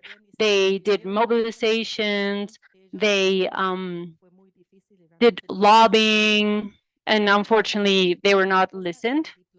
And they also started working on international diplomacy. So it was the 5th anniversary of Plan Colombia that was going to change its name to Plan Paz as Plan Peace Colombia. So Obama's White House invited President Santos to celebrate this change. And President Santos came with complete plane of Colombian people, but there was not one Black Afro-Colombian or indigenous person. Those who were able to arrive there was because the Black Congress found about it, and also Obama invited some Afro-Colombians to that meeting, in that celebration. So in that ceremony is where the international fight for the ethnic chapter began. When Santos president, I almost felt bad for him because he was being persecuted by a group of Afro-Colombians that were saying, if we don't sit down and talk about this, we're not going to leave you alone. And they didn't. So that's when it all started. Long story short, it happened also with the indigenous communities because they made so many efforts and they had not achieved anything. And at the end, they achieved the fact that they achieved the signing of the chapter. One day before the signing of the peace agreement, we received a communication that the day afterwards, there was going to be the signature of the peace agreement, but there was not an ethnic chapter being finished. So Washington pressured, and that's why when you see all of the photographs of the signing of the peace agreement, you're going to see Afros and indigenous people because they all needed to be there to finish the ethnic chapter. So this implied many challenges and important changes. Why is it that the ethnic chapter is so important? First of all, because it recognizes the colonial legacy and also recognizes racism. We're not talking about communities that were living injustices after the war. No, these were communities that were suffering systemical and structural historical inequalities, and also war and the situations surrounding war happened upon them. So the ethnic chapter tried to control the priorities, the narrative, and how did indigenous communities and Black communities wanted to be portrayed. So as they would say, women, family, generation, gender and generation. This is key because the subcommission of gender was presenting an idea of gender that didn't take into account the Afro or indigenous vision. They were also able to bring to the table mechanism of self-protection, self-governance that might be imperfect tools, but they have been very helpful for them to survive for so many years. So all of this allowed for a transversal or a cross-cut idea of everything that was going to be discussed in the agreement had to take into account an ethnic perspective. And this led us to the fact that the Truth Commission would have also an ethnic commission where they would also have to comply with a prior consultation. And if you see the ethnic chapter of the truth report, you will see that there's a strong part regarding resistance. And although unfortunately there's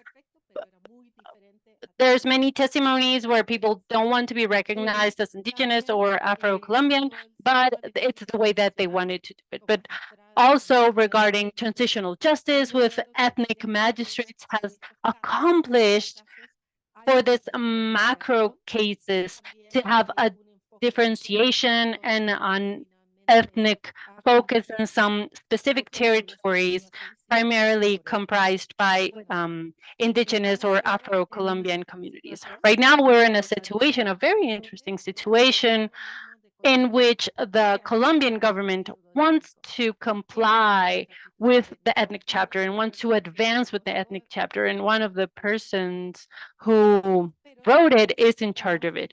But we're also in a situation that shows the core of the issues in Colombia.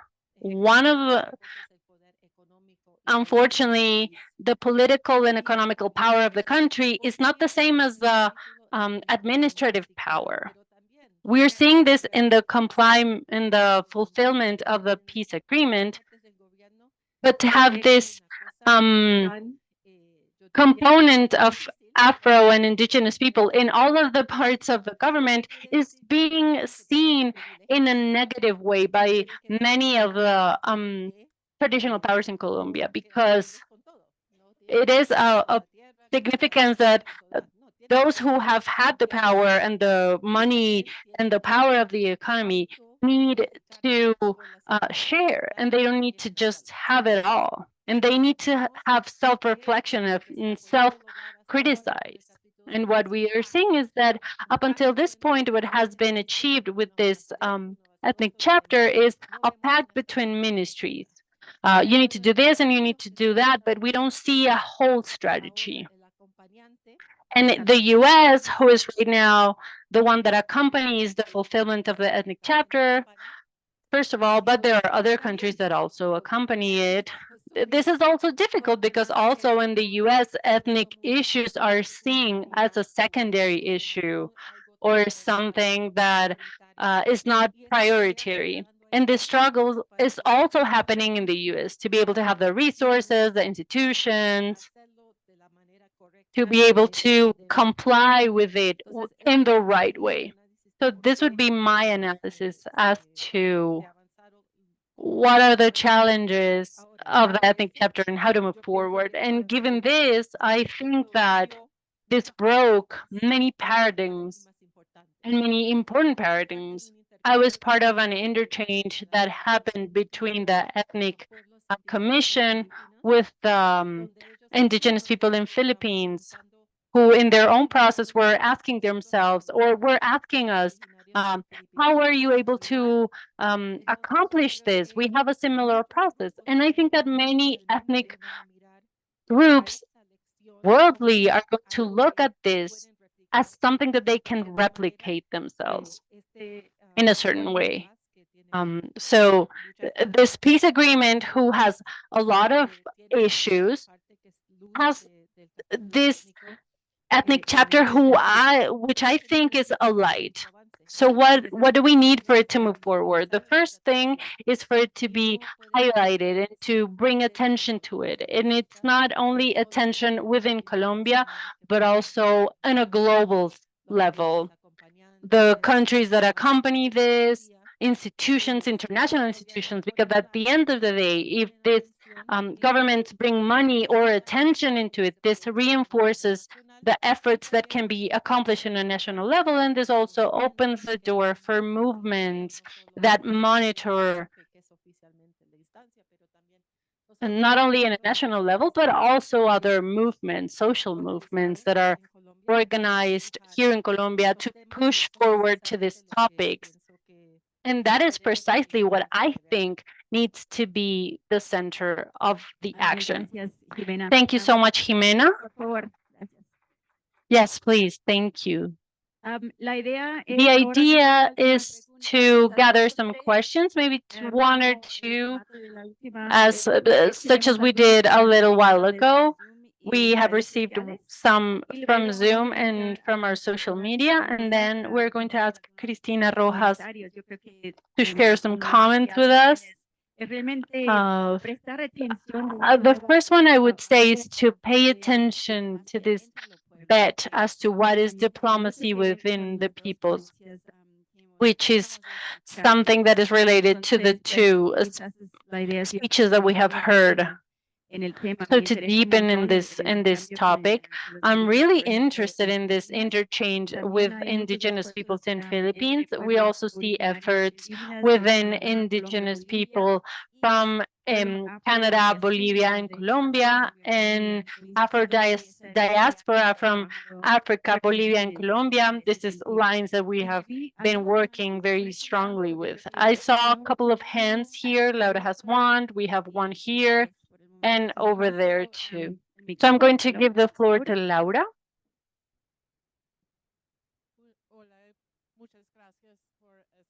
So thank you for your interventions. I think they are great.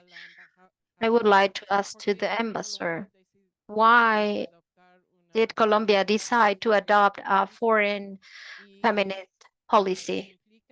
And which is the implication for its foreign policy? And how is it thought to be developed? Thank you.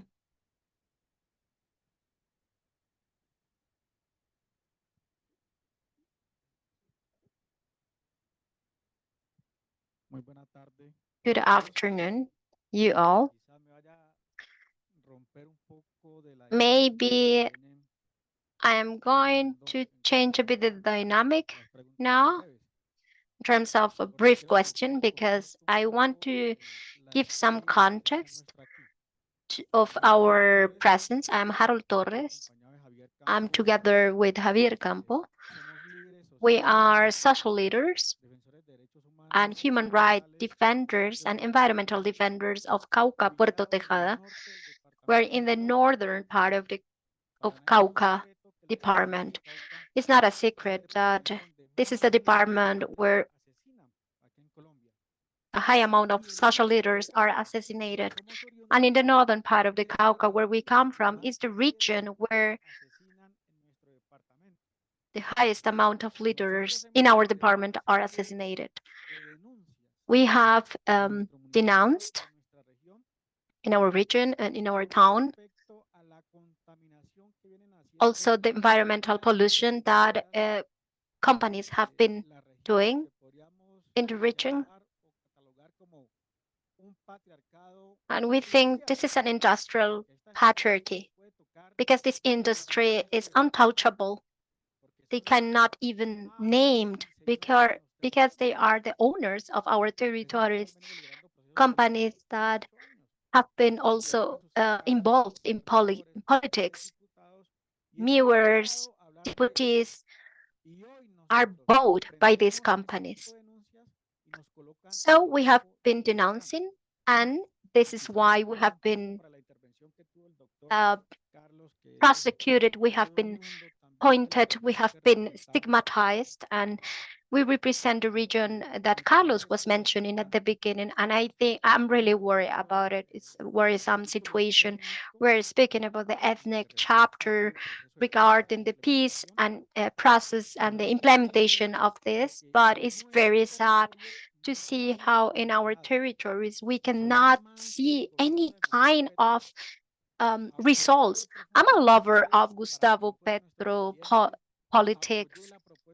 and their proposal. I supported Francia Marquez's proposal and I admire her, but it has been so difficult that those promises and this ideology and these ideas can be really concrete in our territories. Maybe our illusion is so big that because we were thirsty of bringing to our territories what we have always demanded. And we saw in this government the opportunity to finally fulfill our dream. But maybe because there is a lack of many things, we think anything is enough now. And of course, what we had in previous governments was nothing. And I celebrate uh, the little things that have been fulfilled. But Puerto Tejada, the municipality where I come from, we definitely need that the national government, and for I use this moment to say, or the spokespersons at the international level who are here now, so they give our hand, they give their us our a hand in solidarity because we need the international support. And I want to say you, since 2000, with the Uribe government, we have the paramilitary incursion in our territory, and many young people were assassinated in this internal conflict. We faced. So young people started to be engaged with criminal gangs, but also with other groups. And in Cauca, we were benefited by the governmental proposal, which is Young People in Peace. And I admire a lot this proposal and this program. And we were benefited because the figures that are scary figures, the index of assassinations in 2022, every 100,000 inhabitants in Puerto Tejada, in my municipality, every 100 inhabitants, 7.6 assassinations were committed. So that's why we were prioritized in this Peace Young program, Youngs in Peace. But that's not enough. And I celebrate and admire a lot this initiative. But we want to see answers beyond the program. And this could willing of the government from Gustavo Petro, which is also who is my president, and Francia Marquez, my vice president. I use this space and this moment to invite you all to look, to have a look to the northern part of the Cauca, to Puerto Tejada, and you can definitely give us a solidarity hand and of brother and sisterhood. We are an Afro-descendant town, and we are close to Huacheneque, Cauca, and it was prioritized also. We have 5 different cities that were prioritized along the country for this program, and we were prioritized because of this high rate of feminicides. Also, feminicides are committed. Recently, 2 women were assassinated, and that's why now we need attention. We are a corridor of the drug trafficking, of paramilitary groups, or of dissidents also. But ironically, within the Havana dialogues, we were not prioritized as a territory where investment should go. So NGOs, international organizations haven't really had a look to Puerto Tejada, Villarrica, or Huacheneque, even if we have been a victim of this armed conflict. And that's the reason why I really beg you, in behalf of the community of Puerto Tejado and in the northern of Cauca, in the behalf of the northern Cauca, to be in solidarity with us. I think that with this intervention and since the beginning of this panel, it's very evident how brave is, how difficult is the situation people are facing now, all ethnic communities. We have another 3 questions. We have some delay in our agenda, but I will read the questions they sent and then ask the next panelist because the lawyer doesn't have enough time to be here, so we will need her.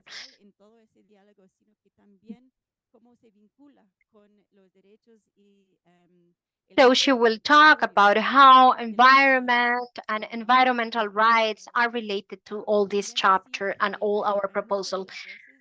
So many of the voices of women that are speaking here and those who are also hearing, we have Volviendo a la Raíz organization that were also part of the construction and the of the ethnic chapter. So we have a flag next to Luz Dari that portrays the presence of this organization. So we have 3 questions. So the ethnic chapter speaks about a cultural objection, but also previous consent for the implementation, the self-determination. But in your speeches, you have talked more about cultural objection rather than the previous consent. Which is the difference? The question is, which is the difference between cultural objection and previous consent? The second question is how to do an international accompaniment to this implementation of the peace agreement and the return of displaced communities. And the third question is how far could be implemented peace in territories throughout the use of own institutions and revitalization of their own regulations. For instance, this previous free consent without waiting the state to come.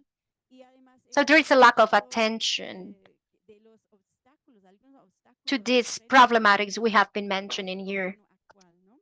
So the current government has a lot of challenges.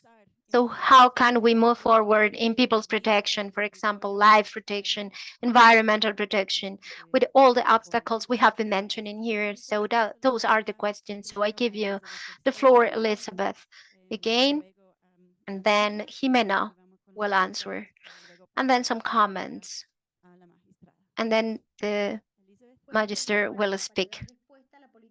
So to give the answer to the question related to feminist perspective of our foreign policy.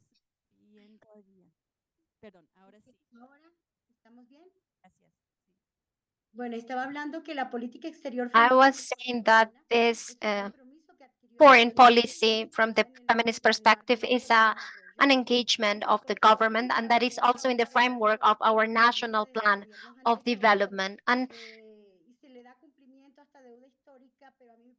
this is it is a historical debt.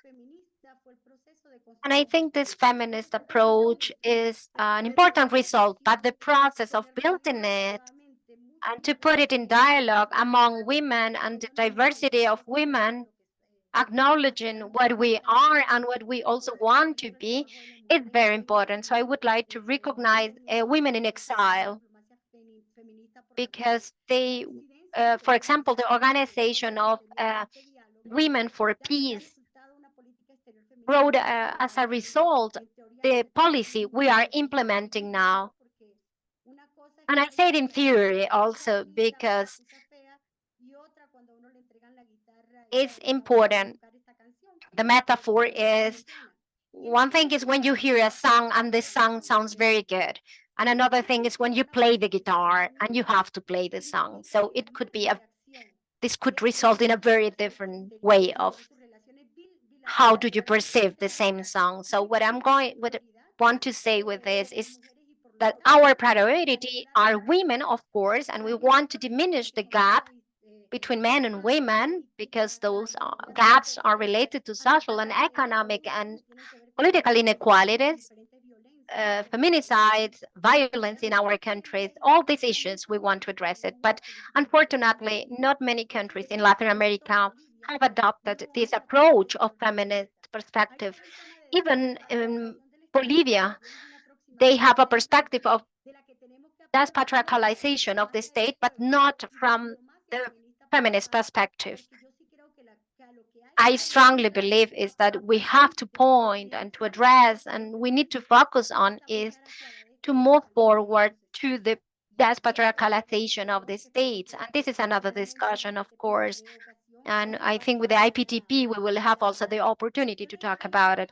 I am talking you from the hope and I solidarize with our comrade from Cauca because it's a territory I deeply know and I have and what I want to say you and what Jimena was also mentioning is that many people, men and women that have been leaders are now living at the government side. And of course, we know that people expect a lot of things from this government.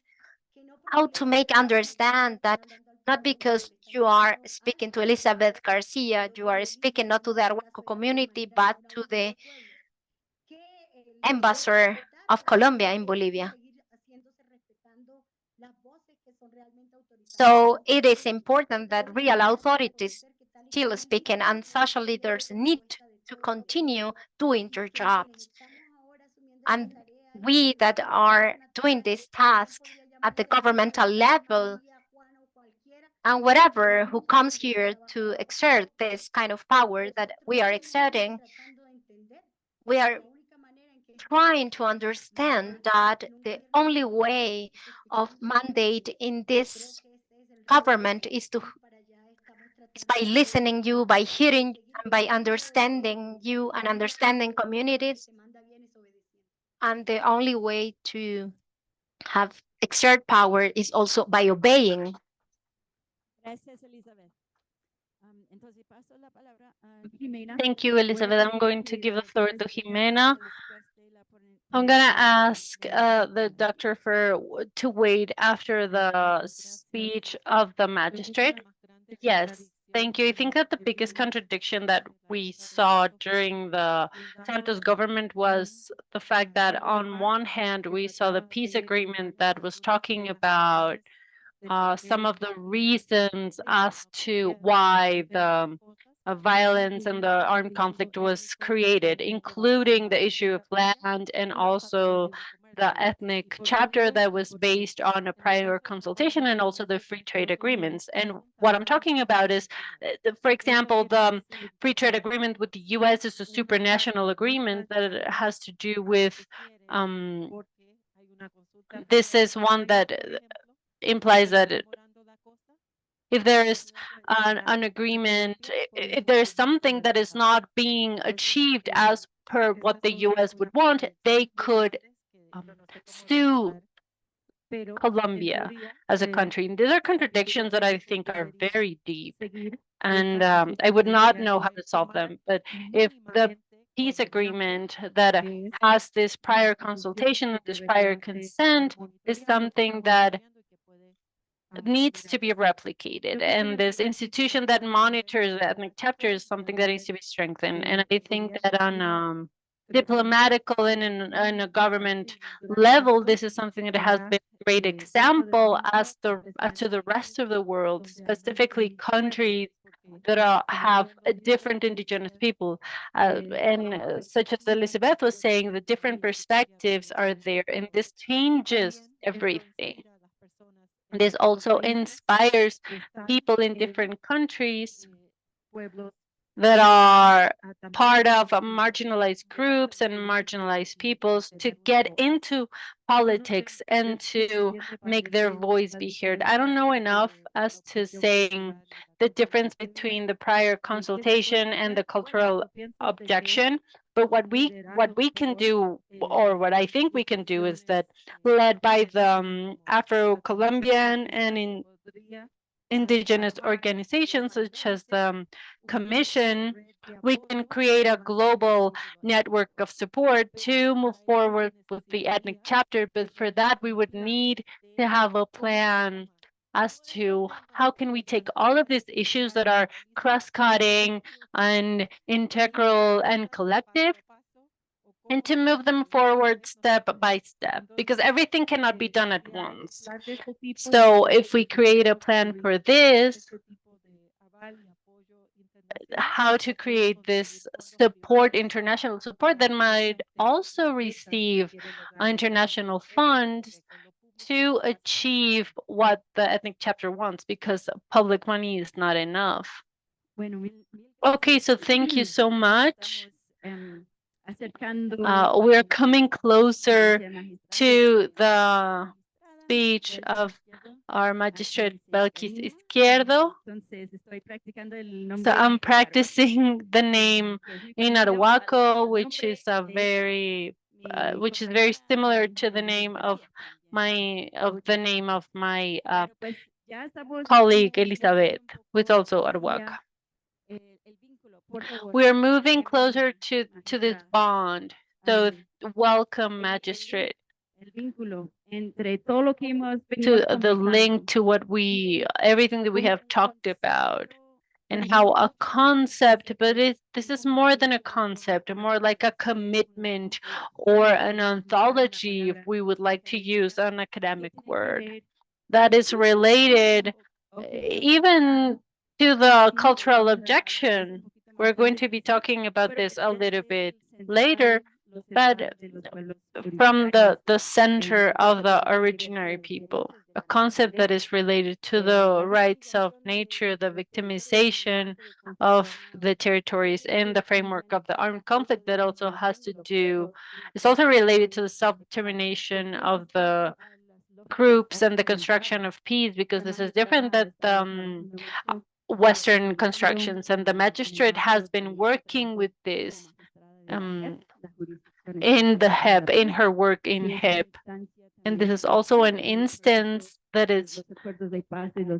was created in the peace agreements. And it's also linked to what was achieved regarding the inclusion and the creation of the ethnic chapter.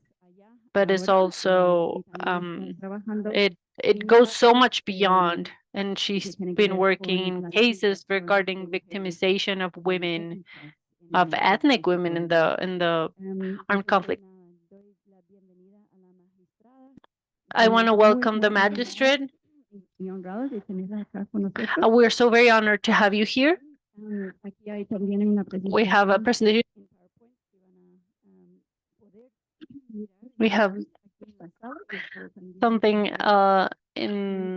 I hope that you all can see the presentation. We have it in Zoom and in networks. This is something that is also being transmitted in Twitter and in Facebook. So if you could please gather the questions, the comments that are on this social media, I would like to have this information. This is still such an important woman in our work. We're having an issue, an audio issue right now. I would ask the technicians if you could please adjust it so that we could fix the audio here in the room. Do you hear me better? Just to tell you that the magistrate is also, she's a very important woman for the IPTP. Have been working together in different topics regarding the rights of nature and the links between the peoples in Canada, Colombia, and Bolivia and beyond. Do you hear properly? No. I don't know what we can do about it.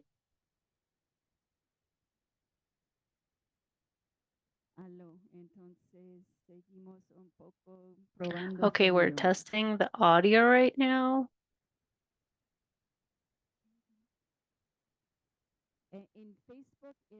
In Facebook, you can see it by the special instance of high level for ethnic peoples, Iñampe. It's difficult to say.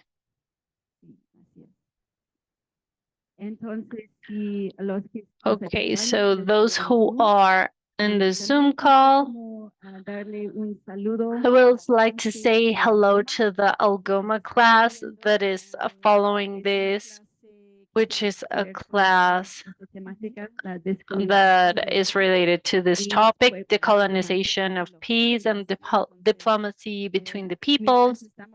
And while we're adjusting the audio, I would like to take this moment to let you know that a delegation is going about a delegation that is going to go next week with 3 leaders, indigenous leaders, and 3 for Colombian leaders to Canada. And we're going to have several events, about 3 or 4 that are international, like webinars, similar to what we're having today. We can share the information with you.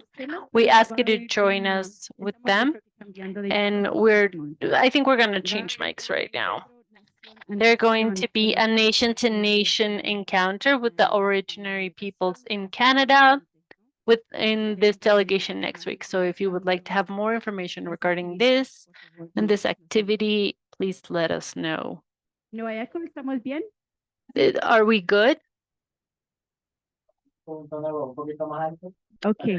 If they can speak in a little bit louder, I would like to ask the magistrate to start her presentation. They're asking for you to project your voice due to the issues with the mic. Good afternoon, everybody. I would like to give you a harmonious hello. In the frame of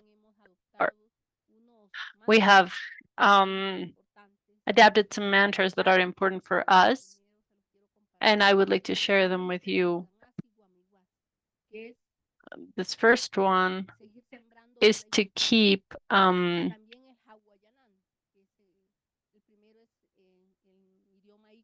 so the first one is in Arhuaco language. The first one is sowing. And the second one is cancuamo, which is to bring to life good feelings and good thoughts. And also the next one, which is from the Inga peoples, which invite us to feel and think to heal. And all of this because our collective knowledge, which is a process, which is not ours, but is a process of resistance and dignification of the systems of knowledge. And I had the great fortune to listen to Armando and also Carlos a while ago. And from that point, we were able to, I think it's from those systems of knowledge that we can dignify our peoples. So in this processes of education, unfortunately, has taken us to the place of individuality and those 3 questions that Cristina was talking about. So why is war so focused in ethnic territories? Territories that are sacred and collective and ancestral. Why the logic of education is moving forward and giving prevalence to the individual and not the collective body, to create a sum of individuals and not to create a community. And third of all, how can we sustain consent and cultural objection in a world that is patriarchal and capitalist? So these are 3 central questions that are necessary for everybody in their conviction, in their deep conviction, in their knowledge, to bring the systems of knowledge of ethnic people to the center, which is It's necessary to accompany these processes for them to flourish and to be strong. And it's what has been said here is very true. It's not an issue of war, but it's a structural issue regarding the relation between how the state has seen the peoples beyond seeing them as vulnerable and poor and underage. That perception has been changing over the years. And the framework of the exercise of the special jurisdiction for peace, which is the component, the justice component of this big system to implement the final peace agreement, and the ethnic chapter that, thank you so much, Jimena, for bringing the background of this, which was a process of resistance, a process of unity too, because if all of the indigenous peoples and also the Black communities, the Rom communities, Raizal communities, Palenquero communities, if we didn't come together towards the reivindication of our rights, we would be deluded in this work. So what have we been doing? When we bring here the rights of the territory and the nature and self-determination of the ethnic peoples, when we talk about territory, which is life, which is also dignity and identity and the protection of the peoples. We're not talking about, and somebody was talking about here about land, the fact that you could move us from one place to the other ones. We're not talking about resources or a piece of land. We're talking about life. And when we think about our systems of knowledge as indigenous people, we need to think about our sacred places, sacred spaces that are not in a mosque, are not in a construction in a specific concrete building. They're in nature. And how from these spaces we're starting to think not from an anthropocentric view, because what I see is that they have taken us and they have accepted us as long as we use this anthropocentric language. So it's necessary to revisit.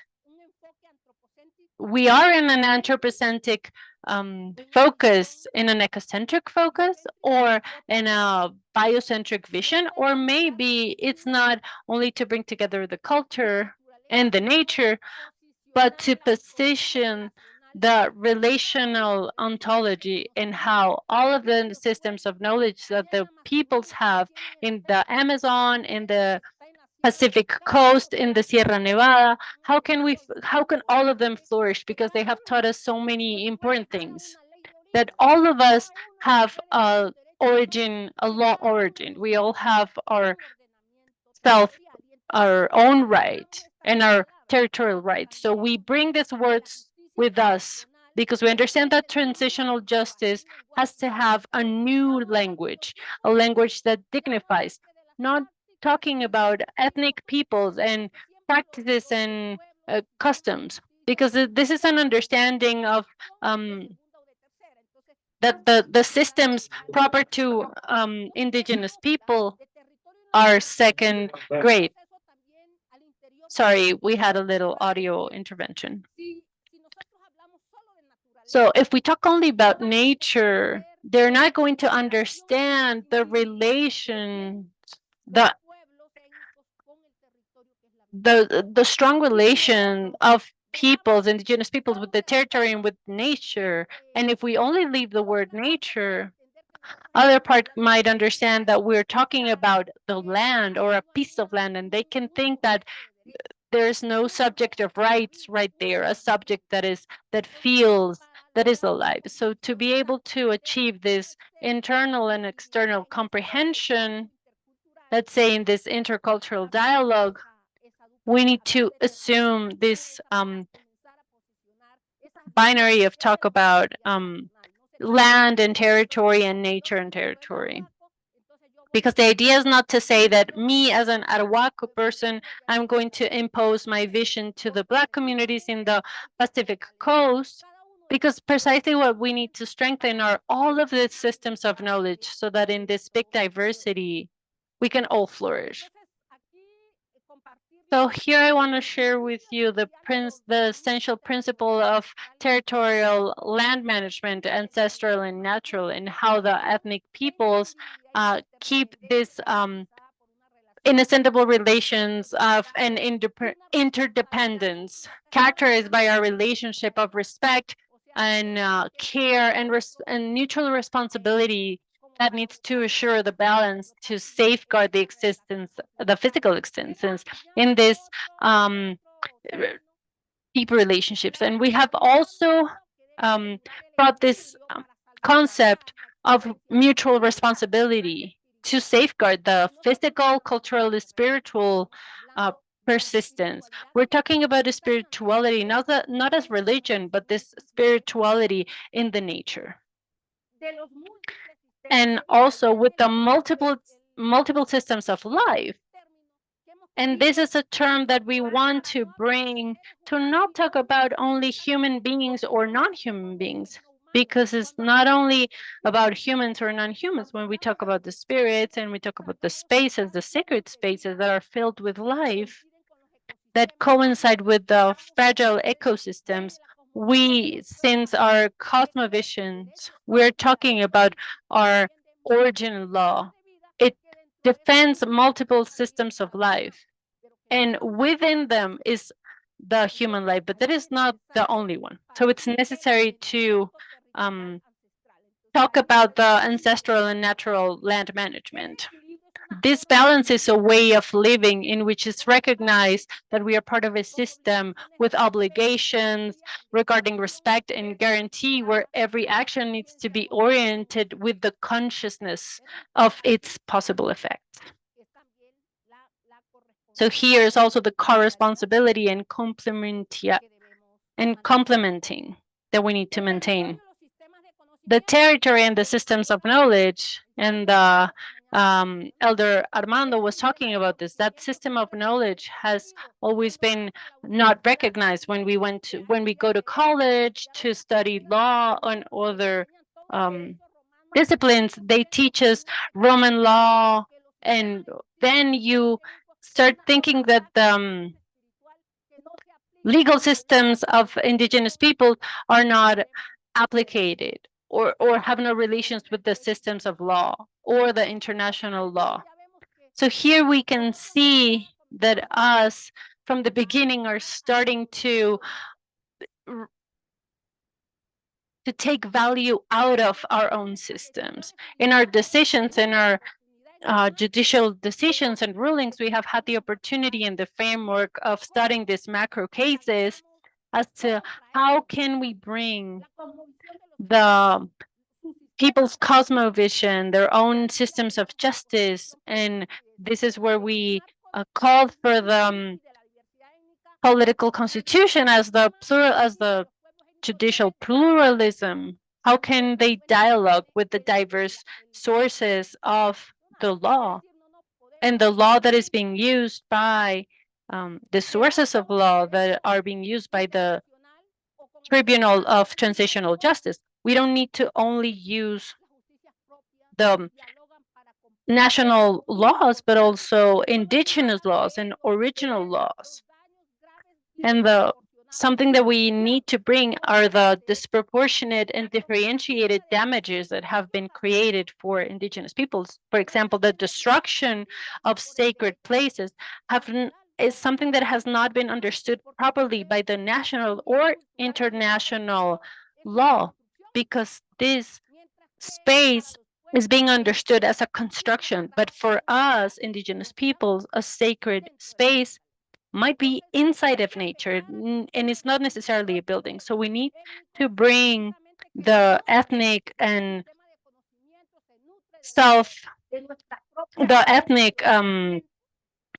systems of law to be able to understand the damages or the extent of this disproportionate damages, because we might be facing a reality where the damages that are bad or precisely bad for some legal system might not be understood as bad in other legal system.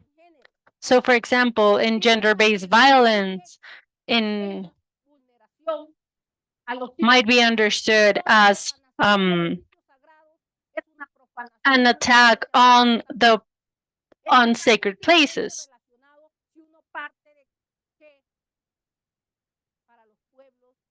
So if we understand that for our communities, women is territory, is life, is sacred, then this understanding allowed me to work on that. So we have recognized in the framework of these decisions and the analysis of territorial cases, the case number 2 or 9, and other territorial cases we have used and we have proposed as tools also. The Constitutional Court and the safeguard plans for communities and many different documents have posed this. But it was necessary to take these documents again. And I don't want to show you this as an individual achievement. We are 8 different magisters that have been working. So this is a collective knowledge related to collective rights. Because on the contrary, we could prevail the individual right instead of the collective. So that's what we are doing as a collective effort.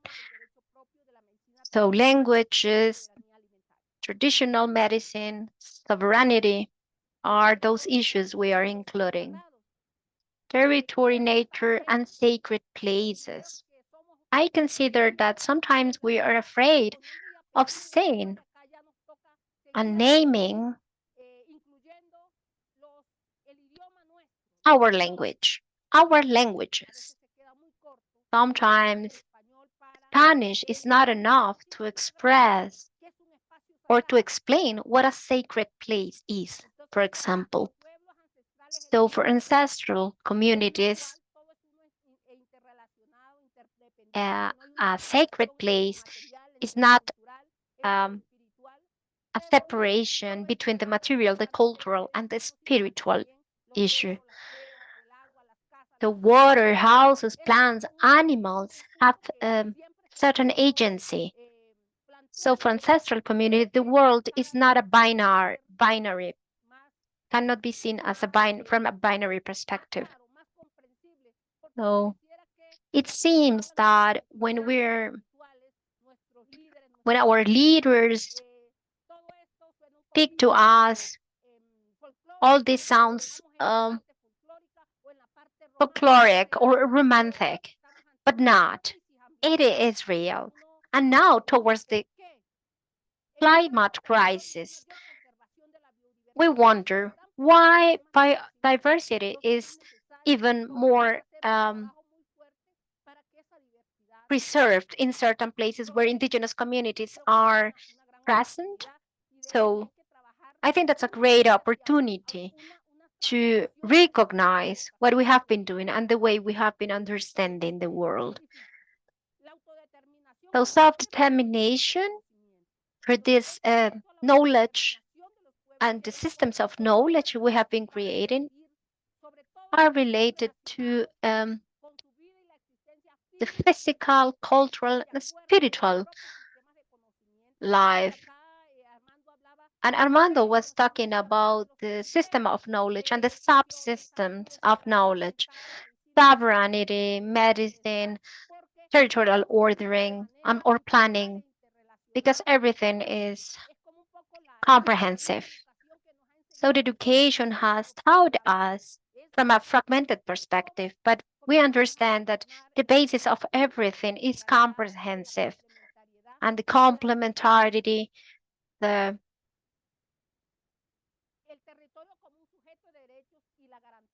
territory as a matter, as a subject of right, and the guarantee of physical existence of our folks.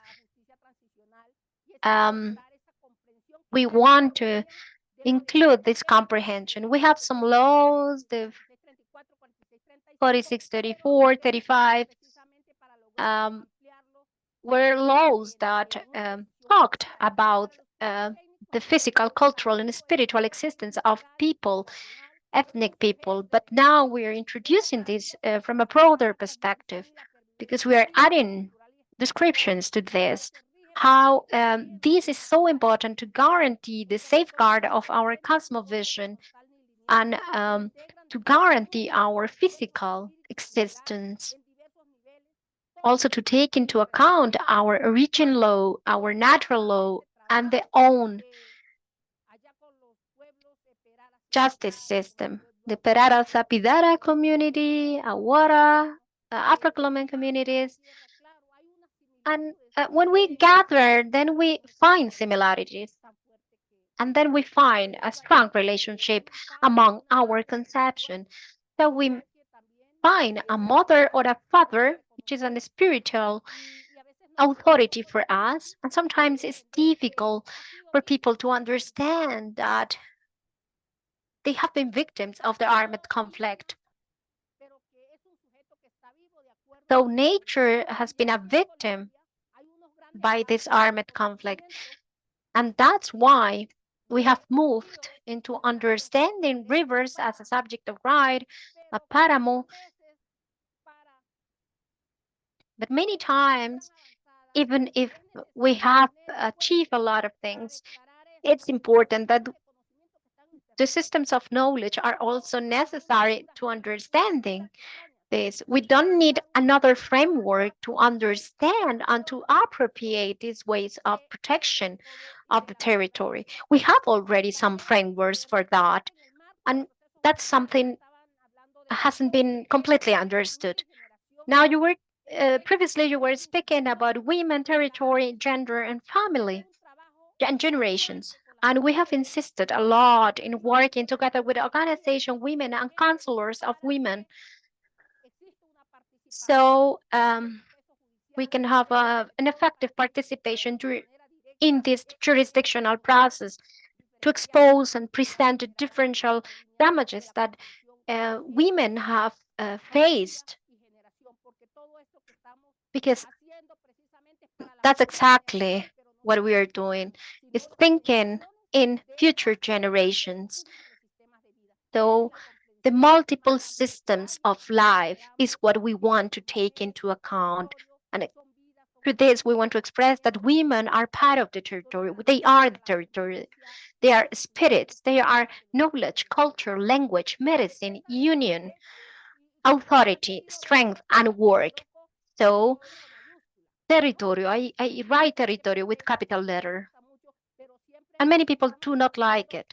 But we are defending that territorio is a subject of rights according to our cosmovision and our perspective of life. And we need to start using this way of expressing, so changing visions that do not recognize what I'm saying here. Decolonization of justice to guarantee the access to rights. So the ethnic diversity and the jurisdictional plurality must be recognized. It is also necessary. And this is also related to the systems of knowledge and the administration of justice that, for instance, within the framework of transitional framework, when we have people from ethnic communities, one of the guarantees of this process is to coordinate this interjurisdictional coordination, because indigenous systems have their own authorities and ways of proceeding in terms of justice. So we need to coordinate, we need to dialogue, to put in dialogue these two different ways of conceiving justice. So we have to avoid to use this as a mere jurisdictional procedure. We need to go beyond this, and we need to make people understand the different frameworks of the people who are called in a trial, for example.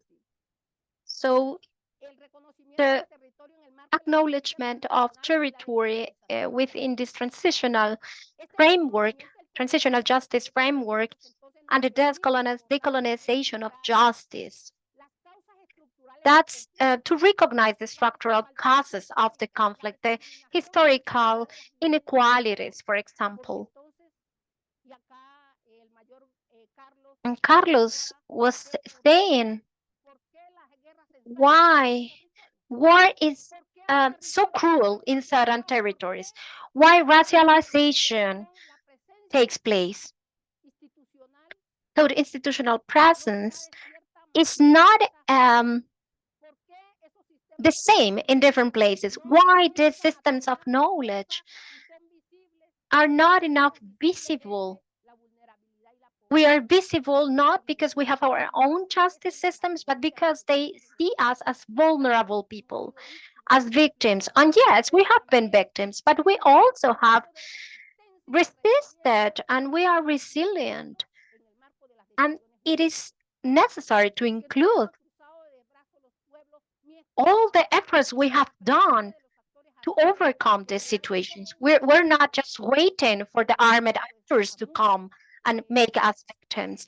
We were also creating strategies of resistance. And those strategies should be included in this system of justice, understanding our own ways of resisting and creating justice mechanisms. And we, as transitional judges, we cannot prevail just one way of thinking. We need to prevail the ethnic chapter. And that's the grave part. And we have, as Jimena was mentioning before, the previous consultation with the Clarification and Truth Commission, the Flushing Commission, and all this has been a powerful tool for us so we can really gather and write and create knowledge also about our system of justice. So how we could support a reincorporation process, for example. These are not empty words. This is a great effort because this could be definitely a tool to make real the reconciliation in territories. So this vision, this perspective is what we need to keep.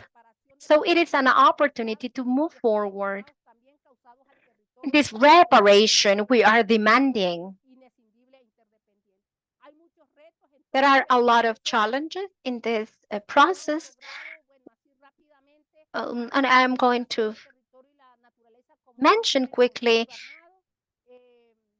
that some achievements have been done. That the question of who speaks in behalf of the territory was very important. And then when we identify how important was that spiritual authorities were the ones that could speak in behalf of the territory, it was necessary to have a voice of how the armed conflict has also affected these sacred places and this territorial planning from this cultural and spiritual perspective. So I will move to what we have achieved in terms of our territorial approach, the ethnic and the gender and generation and family approach. Also in the framework of the case 2, if you study here and you have the opportunity to see these regulations, we have managed to have some patterns, to establish some patterns related to the criminal and crimes against nature and all the crimes against sacred places. Also speaking in behalf of this perspective of justice, but also integrating our perspective to this transitional justice. That's what we put in dialogue. Understanding not only the kind of crime, but also how this system is alive and how the affectations definitely have an impact and consequences we have to repair. So decolonization of justice and respect of self-determination to territorial rights, we think we need to move forward in rebuilding the relationship between institutions and people, ethnic people, to promote an comprehensive and intercultural dialogue. So we need to agree on legislation between the national system of legislation and the justice perspective of indigenous communities. And doing this is not in terms just in conflict. I think we need to move forward beyond this concept or this reality of conflict, because we definitely need a coordination among these perspectives. So we need to build also collectively some paths of participation in the framework of trust relations.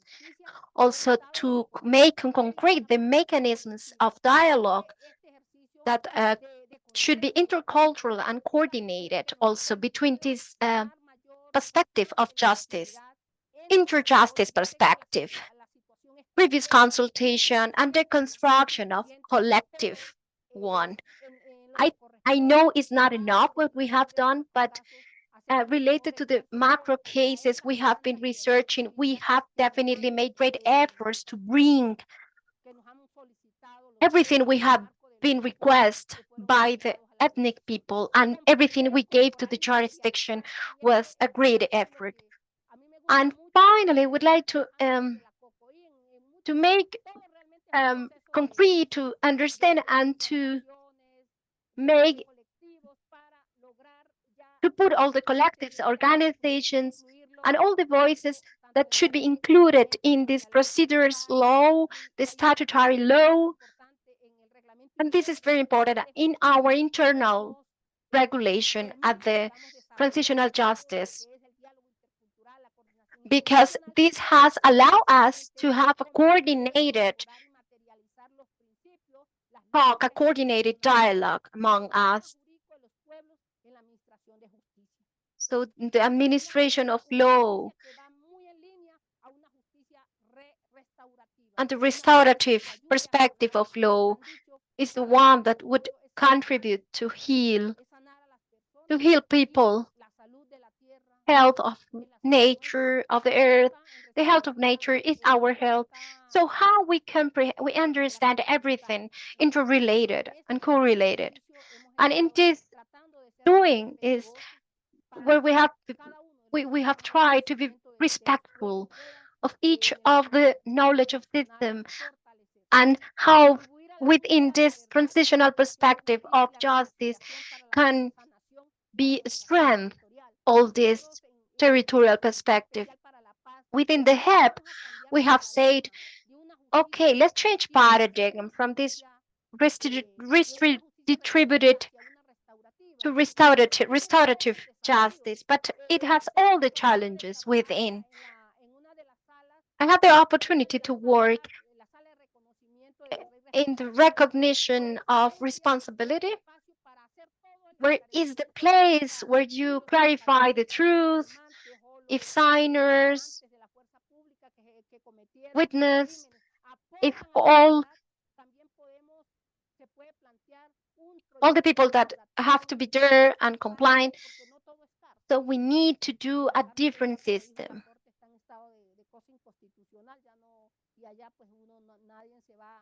So we have to stop writing letters and letters, because we need definitely to create other scenarios so we may achieve reconciliation and reincorporation. That's what we have called restorative system of the HIP. Case number 2, I wanted to tell you, so to finish, is harmonizing us is the project we're doing, and this is together with victims and signers, former combatants. It is necessary that grassroots communities think about reincorporation. I think all the challenges, we are not in a post-conflict, we're in a post-agreement stage, and we need to guarantee the participation also from the victims, and we need to continue walking. In the morning, you were speaking about, or Jimena maybe mentioned, that we need to strengthen our support network. We need to support it, definitely. We need to continue working with institutions, also with international organisms and organizations. And something very important, we need to have a strategy that allow us to continue empowering communities and authorities within the territories. So we can definitely contribute to peace building at the territorial level.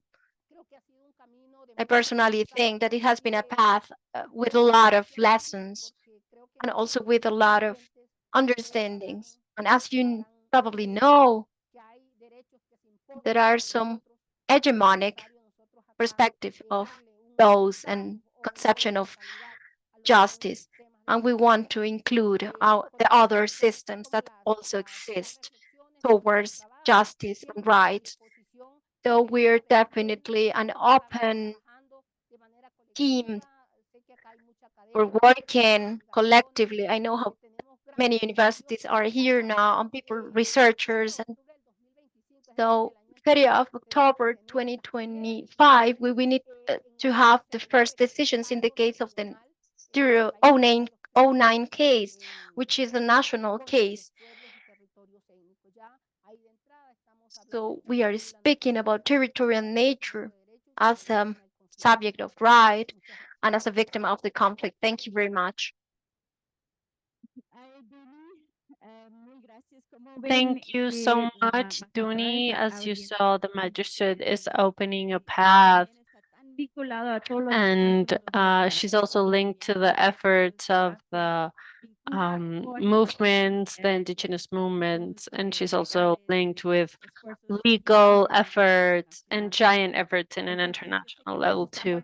I know that we're a little bit on the last 5 minutes of this phase. Thank you for being here with us, and also from in the Zoom and also on our social media. I would like to ask the magistrate to see if you could answer for about 2 or 3 minutes. I know that the time is limited for you, but we do have a couple of questions. So if we could get started, maybe 5 minutes? Yes, of course. I'm going to go and take my mic for you. Okay, so I would like, first of all, to say that I'm very honored to listen to what you have to say and to be a witness of the passion that you're showing with the work that you're doing as a lawyer from your indigenous perspective. And that is where my question comes from. I'm Mexican. I have been accompanying processes for a few years now of electoral participation of women in Oaxaca, indigenous women in Oaxaca. And this process has been, let's just say, there's a translation between what you have said regarding the social norms of the indigenous communities that have some verbality that bring it to life. And when they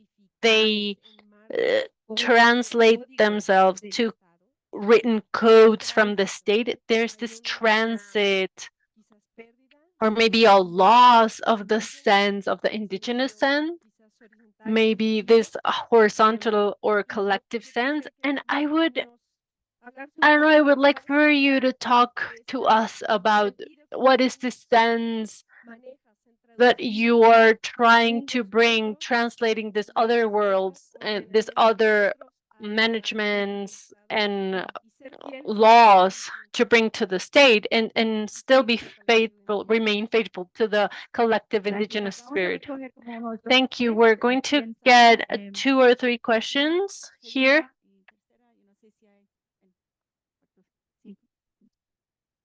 Okay. If we can, we're going to give, if you could keep it brief so that everybody could ask their questions. My name is Eduardo. I'm a student of the doctorate of the Texas University. Could you, oh, yeah, I need to speak louder. Thank you for saying that because I had a lot of questions, but I'm just going to bring one. My research here in Colombia are regarding the rights of nature, specifically Cauca River. But what I saw in all of the cases as the rights of nature and also what recognized the rights as victims of the nature, what we have seen is there are two different worlds. One is for the what isn't written in the law, and another one is the accomplishment.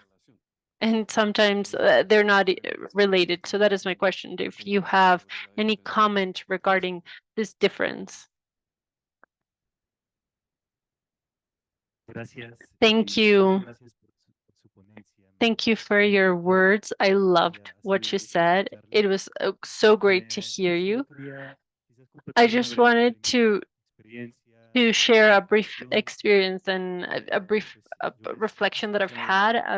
I have been hearing this talk regarding relational ontology and this opposition or duality or ontological duality between the indigenous world and the Western world. I work ever since 2020 in Cauca. Lived for 2 years with the NASA family. I have been with La Guardia. I have worked with La Guardia.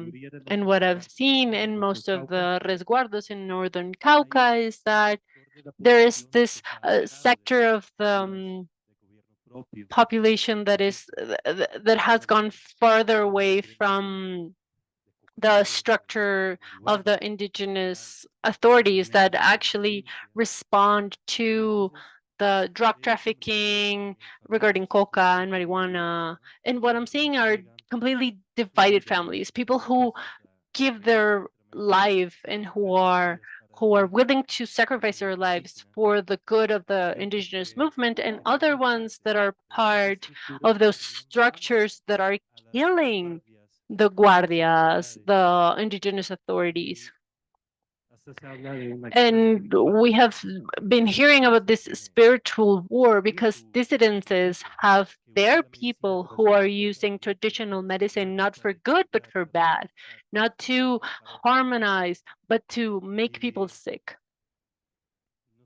And I don't know, how can we repair this, right? Because this is a damage.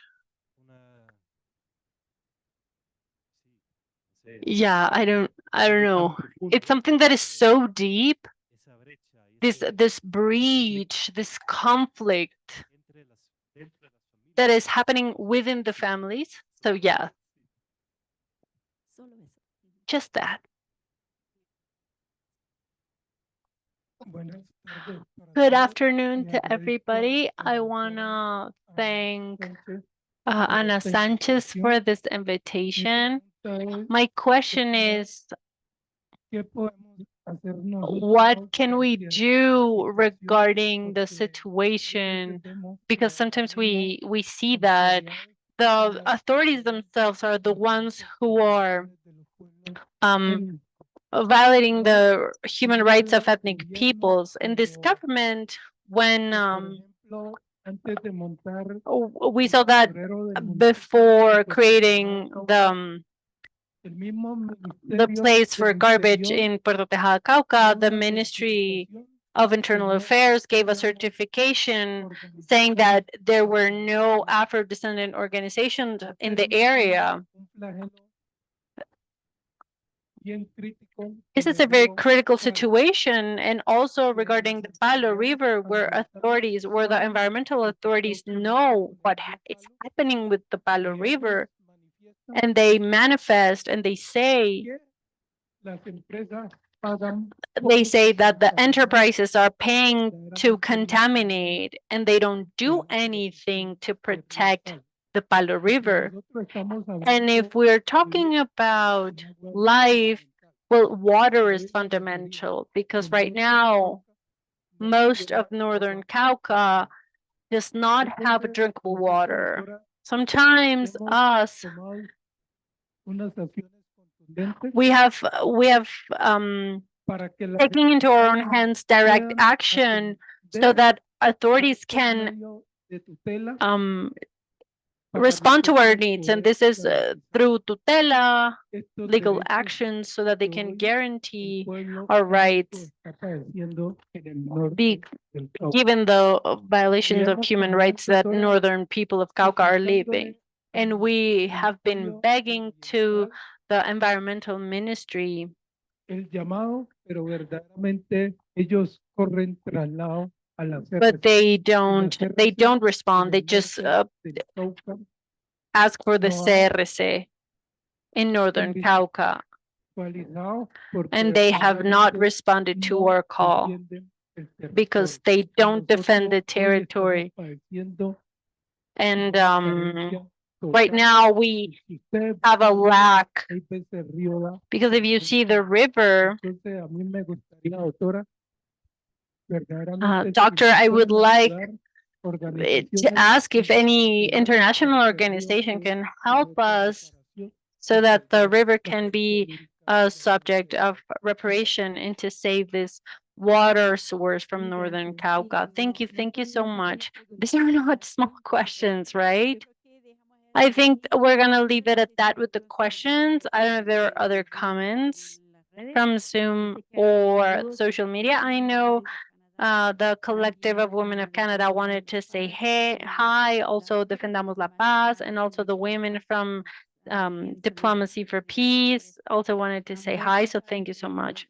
I'm going to give the mic to the Magistrate Pelkis so that she can answer the last questions and comments, and I just wanted to remind you all, if you wanted to follow up with this work, there are several activities and things that you can attend to next week. So when you're ready, Magistrate, yes. Okay, thank you. Thank you for your questions. I don't have all of the answers. I wish I did. But I think that we need to recognize the logic that all of the systems of knowledge of different ethnic communities have. Most of them are verbal. We can say that this reason is because the knowledge not only comes from human reason, but also comes from the territory and the sacred places, and this communication vibrates regarding the rituality and the ceremonies and the collective work. When those logics, we move away from these logics and we move to the individual path, this weakens. And my invitation and what I believe and what I deeply believe, given the teachings that have oriented my pathway due to my spiritual leaders, is that we need to go back to our own law. What is the source of our knowledge that we have to guide ourselves? And even though we can do so many legal actions, there's a central basis, which is the cultural and spiritual defense that we cannot abandon. Everything is interrelated. So that is why we think that justice needs to be contextual. And also we think that it's necessary to start bringing to the table that if there is ordinary justice in some places, we also need to bring our own justice so that everybody can understand. It can be understood that giving the justice system of this specific people that also wants to guarantee the ancestral land management, so that we can see that one of them is thinking about a whole individual and the other one is thinking about the collectiveness. And this brings the tensions. So we need to bring back to our own language. So, and of course, the other person is going to see, oh, well, I don't understand you, but we need to make the effort.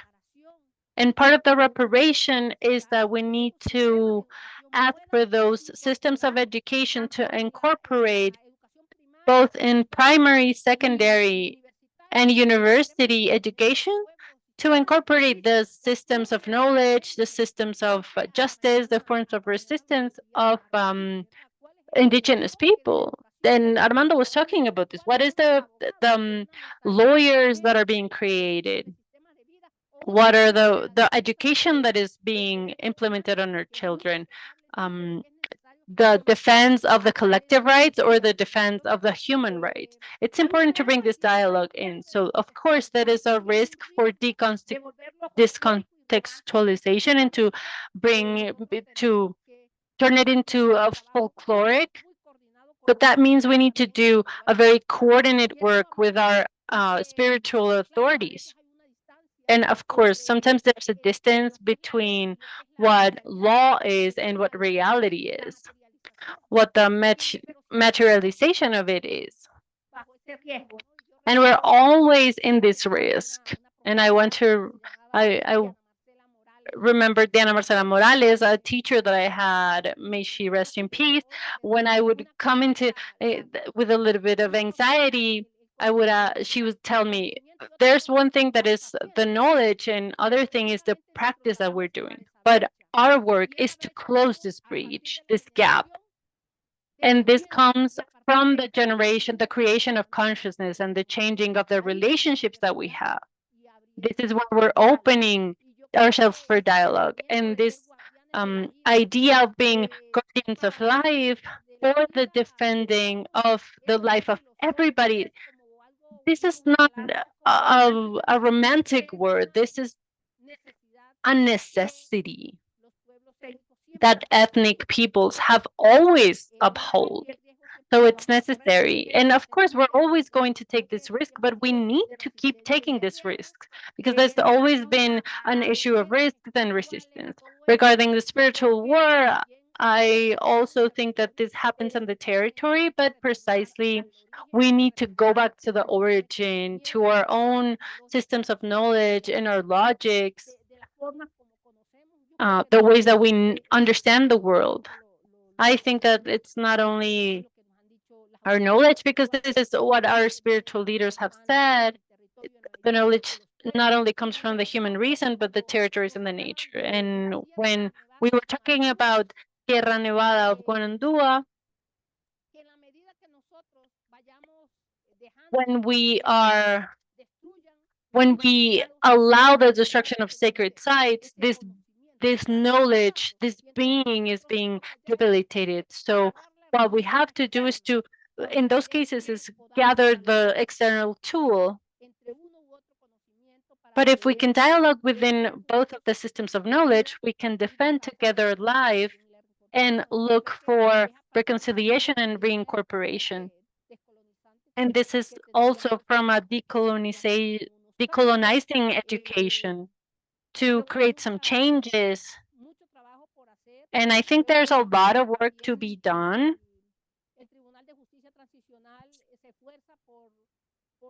Our efforts as jurisdictional transition are pretty much because we want to change deeply things and we want to authentically hear the demands of the people. So we won't be able to fulfill 100%, and we are aware of it. We're also trying to make visible all the damages, unproportional damages that have been caused to communities and all the impacts of structural racism and this explosion that has led us that among the same communities we may find also conflicts. So the invitation is that everyone from its own place and role could contribute, but transitional justice has to respect and strengthen the different systems of knowledge and justice systems of the different people and folks. And I think that's a great contribution of the jury of this transitional justice perspective.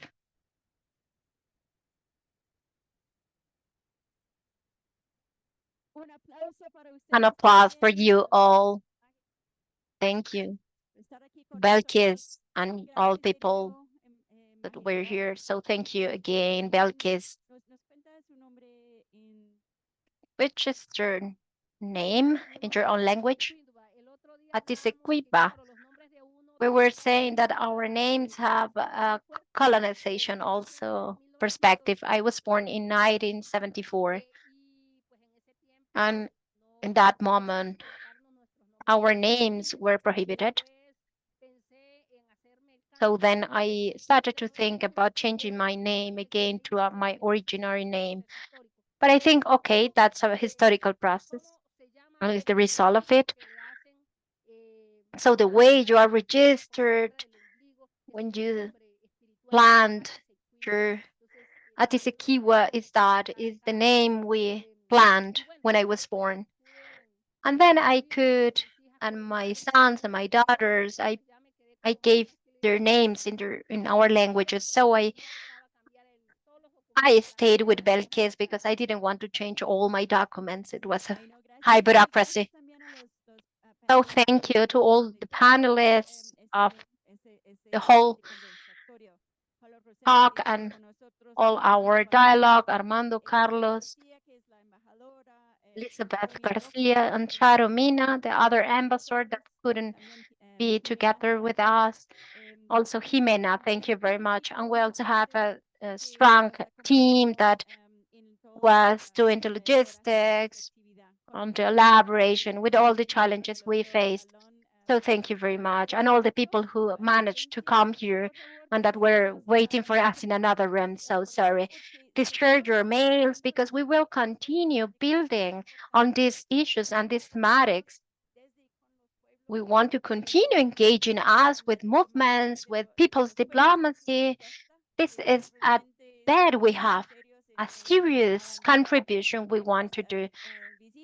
So we have some visits, Anishinaabe community in what it is called Canada, or the northern part of the Turtle Island will come also and visit us. Mayashi from community also, a women from Machati community from Guatemala will come also. So we'll have some visits from abroad. So please write your mails if you want to continue assisting to our program as IPTP. Thank you very much.